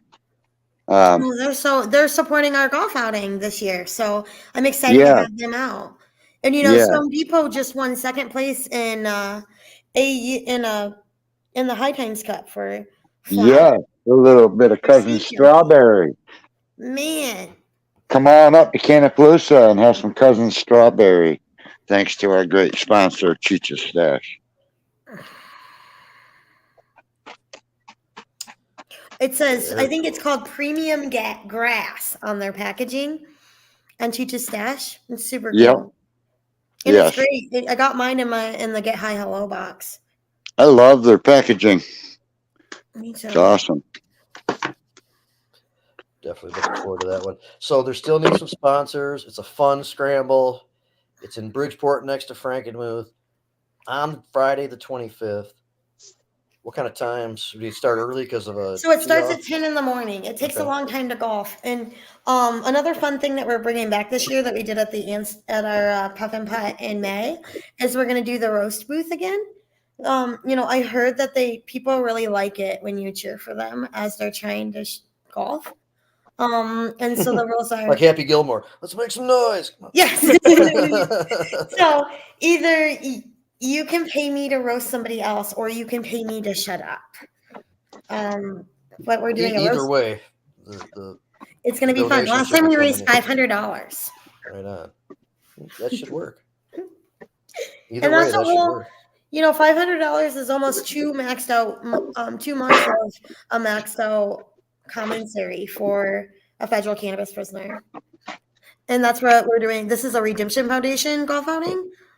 So the money will go for the Redemption Foundation. And I'm really excited about it. We'll have the Muskegon Expungement Fair is September 23rd. So if you need an expungement, you should register online. We're doing this with Timber in the city of Muskegon. The city of Muskegon invested $24,000 of the tax money that they get from having cannabis retailers. So we talked about this a little earlier, Joe. This is cool because an issue being a group that does it for free from start to finish, and it being very expensive means that it requires a lot of money to handle all the applications. When you go to do like a fair like this or something, you end up with a bunch of applications and not necessarily a bunch of donations. So to have some money set aside to get into this is really the way this can happen reasonably. And to be clear, this was Timber showed up to us and they were like, hey, we have $20,000 we want to help get expungements done. And also we're going to write to the city of Muskegon, and they raised that money. This was their idea. They understood that, like, hey, expungements are complicated. They take years. There are clients, most people don't have just one thing that needs to be expunged, and we'll have clients for an average of 1.5 to 2 years. And the ability to build those relationships, those are not, those are not free for our attorneys to do. And while they're doing it at a discounted rate, it really is just at cost because they have to pay people to be involved and pay people to call. And believe it or not, the state of Michigan doesn't have very much justice in their criminal justice system, and the wheels of justice run very slow. And so an expungement from start to finish, just waiting for the AG response, is about 7 to 9 months. Automatic expungement is in full swing, but it doesn't have a predictable algorithm, one that we really, that we or the Michigan State Police, which is who orchestrates the automatic expungement department, really truly understand in terms of gray areas and the way, the rhythm that it works. And so there's a lot of opportunity to get your record expunged, but there's also a lot of opportunity where there's a lot of times where you won't qualify for automatic expungement. So you should still make sure that you're registering and looking it up at Great Lakes Expungement Network.org. How many expungements so far? Over 1,500. So I haven't done the numbers since June, just because we went straight into the Top Shelf Showdown, which was an incredibly successful event. Really proud to have been able to put that on. And That's amazing. With a team that we've never really worked with before. And so to be able to put that together and to do it with fresh ideas, I mean, that's really, it was a competition. It was a metric compliant competition. It had over 70 stores participating in the judging of that competition with 60 judges in total. It also had some industry members like Darren McCarty and folks that buy a lot of biomass that pay good money for the biomass, like Fifth Age and Element, that were participating in the judging of things like flour. And all the buyers, all the retail buyers, are in good standing with LeafLink. They have no complaints with the CRA. They're actively looking for good product and they're willing to pay for it. So the Top Shelf Showdown raised about $83,000, actually about $85,000, and it was. We had almost a little bit over 250 people attend the event, and I would say it's by far definitely one of our best events that we've put on so far. So, Josie, we say commonly, you say commonly that the average is around $1,300 a person. Sometimes it can be less if everything lines up. Oftentimes it's more, but about $1,300. 1,300 times 1,500 is almost $2 million. Yeah, and free legal care. And if you do that, that's in what we've paid, right? So if you do what the standard street cost of, like, if you walk into Josh's office and you're like, hello, attorney, I would like to get an expungement, it's $2,000 standard. And so when you're doing 2,000 times, and really it's that 1,500 times 1.38. But it's over $2 million then. Right. It's around $2 million. And there was a study done by Yale that said that the public benefit of somebody getting their record expunged and not having that hold back, meaning, not having to supplement their income by food stamps, Medicaid, whatever, that ends up being millions of dollars. And per expungement, it's almost $750,000 fucking dollars. And it affects a whole family of people around them typically too. It's insane. It's like the ability, yes, because these people have children, they have families. Those kids go on to have to go to college and rack up debt. Josie, I'll slide in while we're talking about it. You've mentioned before that some people have needed to get the felonies taken off their records so that they can go to the daddy-daughter dance, just participate with normal, shit like that. And yes, and if you're not paying for your expungement right now, if you're not running into barriers, make no fucking mistake that it is your children that will, right? Because I have a 72-year-old client right now who has dementia. Her daughter is in her very young 20s, and she didn't even know her mom had a fucking felony, right? And her mom has been denied to 4 different hospice facilities for having this criminal record. So now her daughter, who is unprepared to take care of her dying mother in her early 20s anyways, must take care of her mother who has dementia and also is finding out that her mother isn't really. And by the way, she's free and paid her time and not on parole or probation or anything. Yeah, she is so free that her own daughter had no idea that so she's still paying for this crime. You know, when do you stop No, fucking no, she paying? is not paying for this crime. Her daughter, her children is her paying for this crime. The family. She has no idea.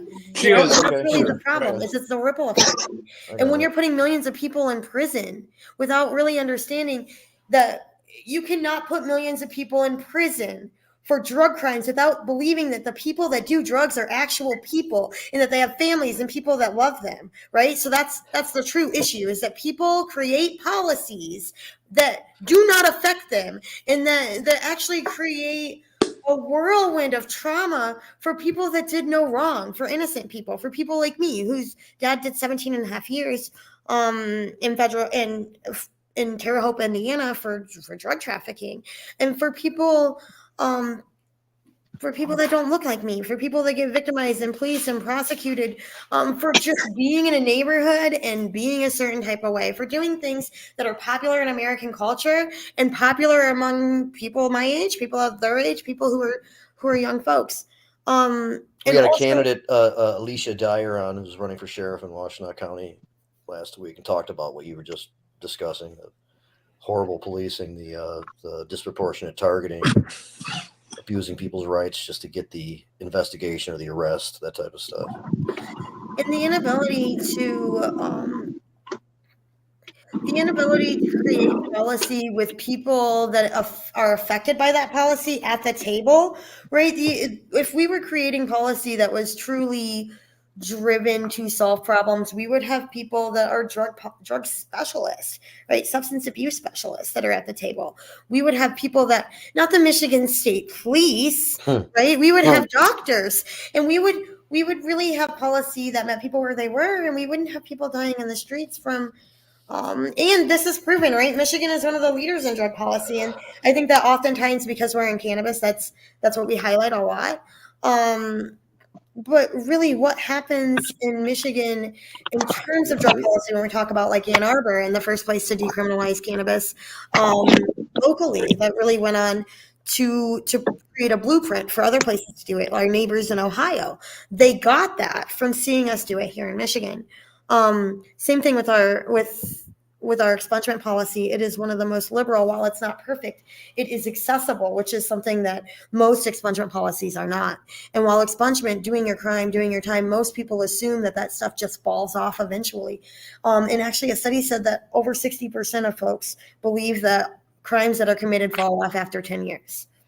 It is not true. In fact, crimes that are committed when you're 17 years old in 1961 are on your fucking record today. And it's hard to get those expunged because those courts don't even exist anymore. So we had a good package of bills last session, or was it 2 sessions ago, to tee up what goes on now. And people are going to start getting some automatic stuff, 7 years for misdemeanors, 10 years for felonies, and the ability to work with a lot of the cannabis people, as Glenn has, and as you've driven that project and stuff like that. But there was discussion of new legislation that would improve things even more. Is there status on that you know of? There is talks of increasing really what is most necessary and what I think should be a separate bill on making it illegal to publicize on your iChat arrest and prosecution if the conviction is not there, right? So right now you can get arrested, go to court and say, hey, I didn't do this. The court can say, hey, this guy didn't do this. And then it just lives on your record forever. And I cannot expunge it because it's not, the process for setting aside is setting aside a conviction. It is not setting aside an arrest record, which is still actually technically public record. And you can do a motion to suppress evidence, but that costs money. There's no nonprofits that do that. And there's a certain burden of proof that is required. That's not just, hey, homie, I don't fucking, this is ruining my life. It's more so, I really don't, the process is more difficult and individualized. And it's not something that, like expungements where it's kind of black and white. Right on. And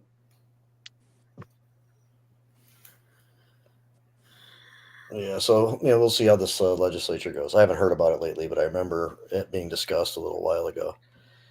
Josie, Yes. this is the first time that I really understood. I didn't know about your father as long as I've known you. That's why I am the way I am, you think? The passion You know, I mean, the one thing from the minute we met, you are a very driven, passionate, move forward, nothing's going to stop me person. And people that know us know I give you endless shit and pick at you and give you a hard time. Yeah, you are pretty bossy. You're a badass. You're a Pretty badass. ballsy, isn't he? I dance with the devil all the time. Hey, Brenda's been around the block too, and it's kind of teed Josie up to do a lot of this stuff. I think. But I mean, the thing is from the minute I met her to today, the drive is the same. But in all honesty, today was the first time I actually understood, that your father is really that passionate for you. You can accept that she would want to do that, but you see the deeper drive there by. Yeah. Well, she's a little pain in the ass that you want to choke out half the time. Well, that's why she might get paid to shut up. There might be a fundraiser that's designed around paying her to shut up. Wow.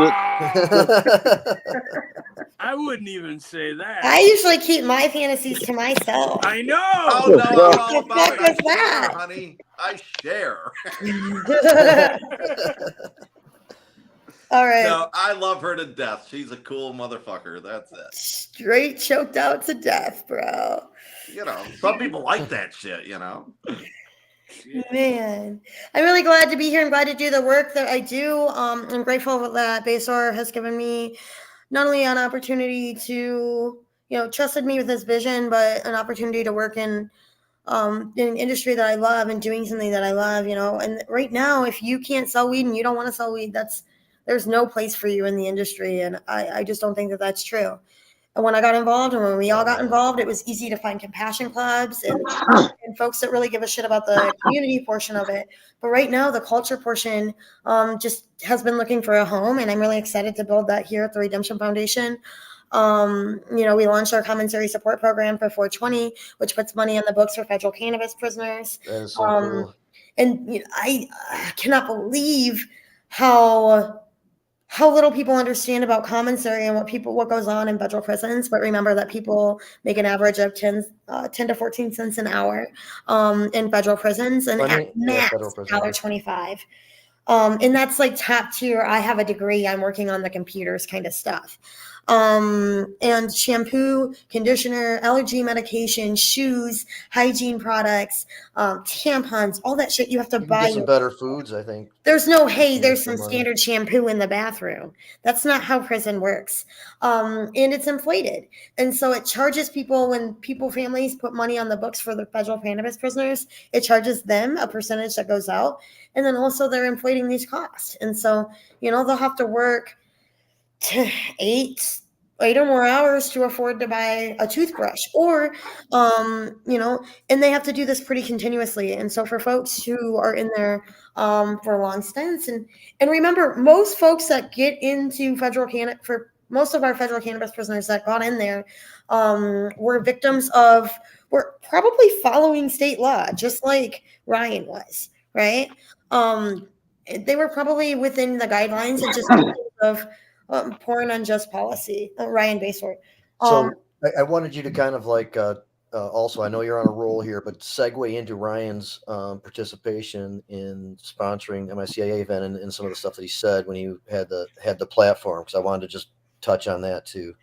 So, I know that you probably highlight on the fact that Ryan went to federal prison for growing cannabis here in Michigan under the Care River Act. And so Ryan made a very conscious decision to invest more into the MiCIA. They've done a lot of work with us in terms of pushing legislation for automatic expungement and expungement in general, I guess. And the way that Ryan had envisioned the industry as a whole has always been what we see at the MiCIA, which is a great clash of culture, old school folks, but also people that are trying to do it right. And so this isn't what you asked for, but just a little side story is Ryan had called me just 7:00 in the morning on a Sunday and was like, I cannot go one more fucking minute while people are in prison for cannabis and we're not doing shit about it, Josie. I love expungements. I love giving people a second chance, and that's not what it's about, but it is eating me alive. And we can, debate whether or not he was sobbing, but it's eating me alive that people are in there and nobody is fucking helping them. And while I was in there, all I could think about was that everybody had forgotten about me. That people were out there making money, because that's what it looks like on those fucking newspaper articles, right? That people were out there making money, millions of dollars, and I was sitting here rotting. And by the time I got out, there would be no space for me. And there is nobody else that went to federal prison that came out and was like, hey, fuck you, federal government, and decided to do their own cannabis brand. And Ryan took it one step further to be like, not only do I want to do a brand, but I'm not going to just do any brand. I'm going to do something that's true. I want it to be something that I would smoke. I want it to be something that I care about, but I want it to do something for people that are like me. And people spend their entire lives just looking for a place that they fit in and a good place to grow and to build something. And to work for Ryan Basler has been the absolute highlight in my life and probably in Jamie's life, and the ability to work for somebody who absolutely, by all definitions, should not be here and statistically would not be here. Because remember, it is my fucking job to work with people that are formerly incarcerated, that are incarcerated for long term, and action items are difficult. The ability to take a risk like this, to qualify for loans, to build wealth, to be able to do any of this, doesn't happen. And if it does, you don't get a second chance. And so for Ryan, this is put everything he's got into it. He's an owner operator. A lot of us don't get a shot to work for somebody like that. So yeah, he's awesome. Outside of any of that, I grateful to be around Ryan and his influence and his help with me kind of getting along in this industry quite a bit also. But then, of course, the Redemption Foundation is awesome. And his partnership with Drew and everything has just been magnificent. And it feeds the foundation, which you head up and which takes care of so many just awesome things, like all the administrative costs for Glenn. And, So we just brought on new staff at the foundation. We just got an assistant director. Quick back history, Josie. I hate to interrupt you, but you're talking about Ryan, and I always like to talk about history when we're talking about people, because a lot of people don't know some of the history. I remember meeting Jamie Lowell at iHeartRadio in Farmington Hills on Steve Green's show. And back at those times, Ryan had already been incarcerated. And I believe it was Tennessee or Kentucky, Jamie. You and Rick Virginia. Regular visits, as I recall. I went 3 times. So that's important that people understand how people do support each other in this community. It's not everything Josie's done wouldn't be happening if it wasn't for the support that Jamie and Rick and others gave Ryan back then to tell him that he was loved and he was cared about, and it helped carry him through. And I think that's an important thing that people need to know. Right. And that's something that's special and unique to Michigan. I don't know. I mean, Oregon has a really great cannabis community. California has a tight knit, but also not nearly as tight. Michigan has a very unique, very tight knit cannabis community.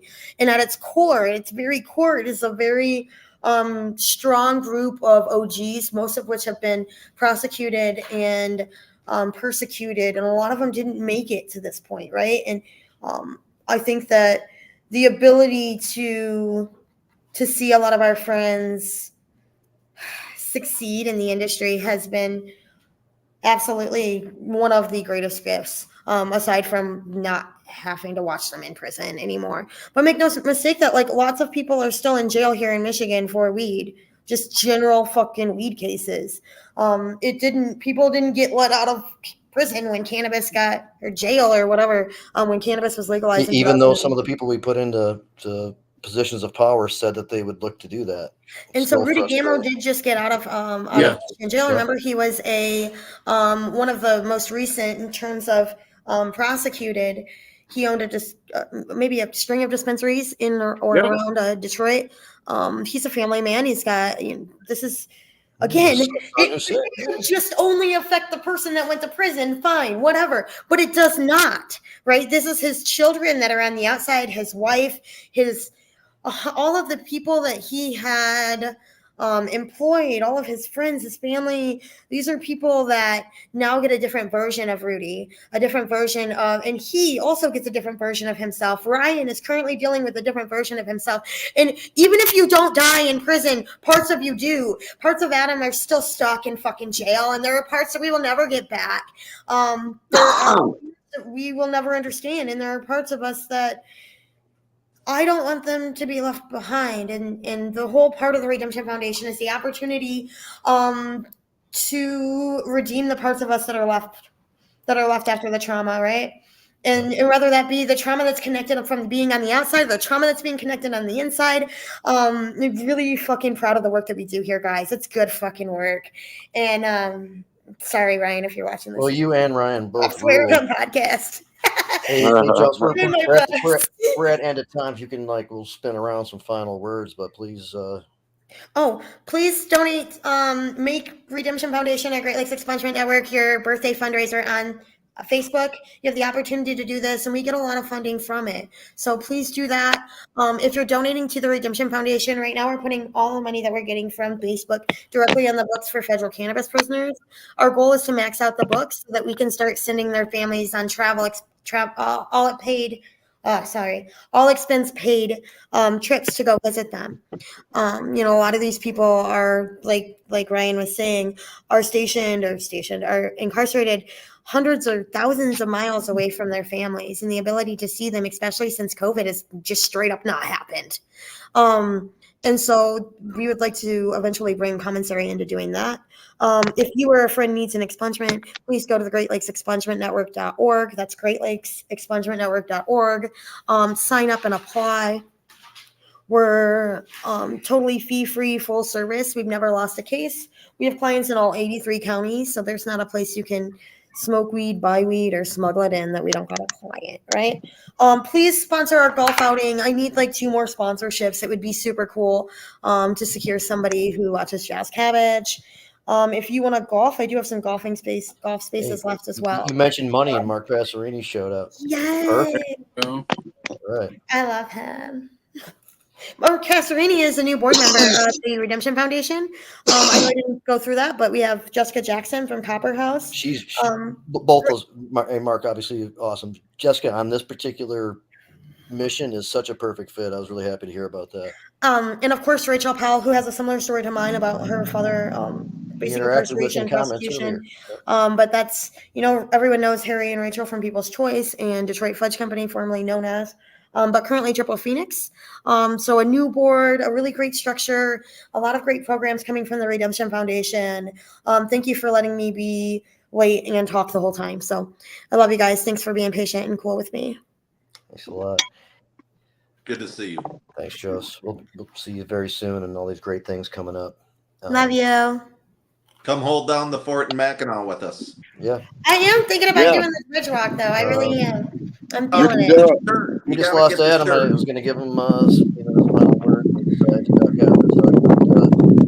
I love you guys. Thanks a lot. John, anything you want to leave with that?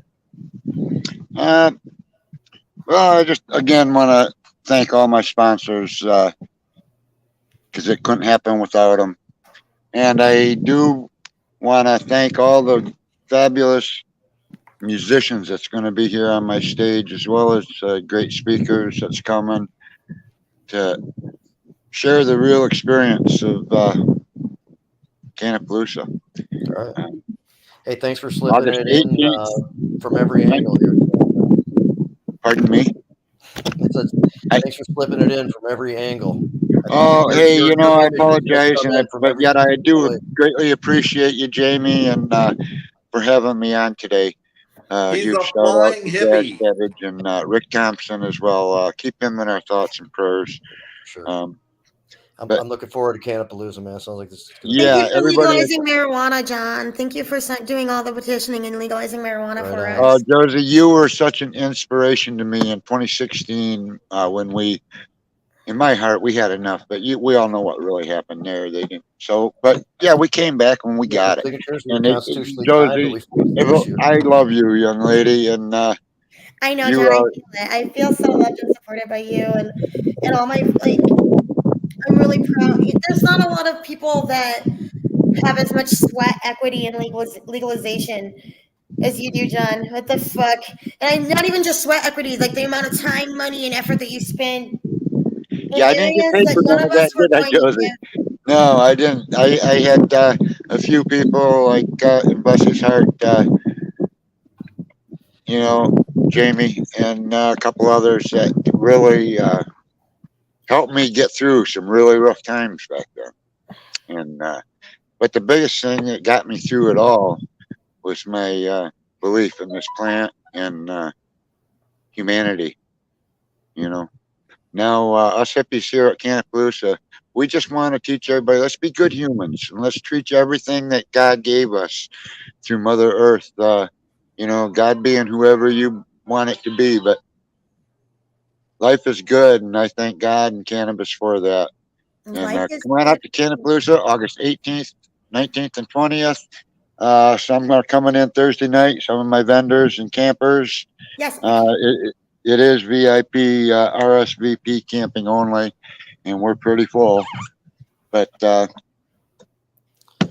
if you And know me, Josie, you what can call me. are you gonna get for dinner Yeah, I tonight? want steak tacos with extra onions and cilantro. I'm coming, Nancy. I'm coming. I'm doing this thing and I'm coming. Carne asada. So yeah, thanks I'm for gonna. having me, and I look forward to seeing everybody here this weekend. It's going to be one can of fungi good time. Right on, man. I love you, John. I love you too, and thank you.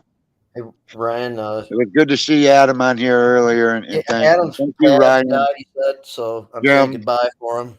Peace, sure he love, and hippiness to all. would like to say goodbye to everybody. But thank you, John. Appreciate it. And we'll see you this weekend, man. Love you guys. Okay. Bye. See you, Joe. Have a great day. Thanks for letting me on. Jaden's going to be up there at Cannapalooza speaking at John's event. So those of you who haven't met Jaden yet or heard him speak, he's a good speaker and he's a good advocate for himself and why people should understand why the youth needs cannabis oil and cannabis products. It's not, it's not something that we should deny them. So and they should have the ability to access it themselves. And he's a good advocate for himself. So we'll be doing that. Take his own capsule, yeah. Please come out and participate in the Labor Day Bridge Walk. If you don't want to walk, you can hold down the fort and enjoy everybody's company. Coffee and donuts. I still have a couple sponsorships left.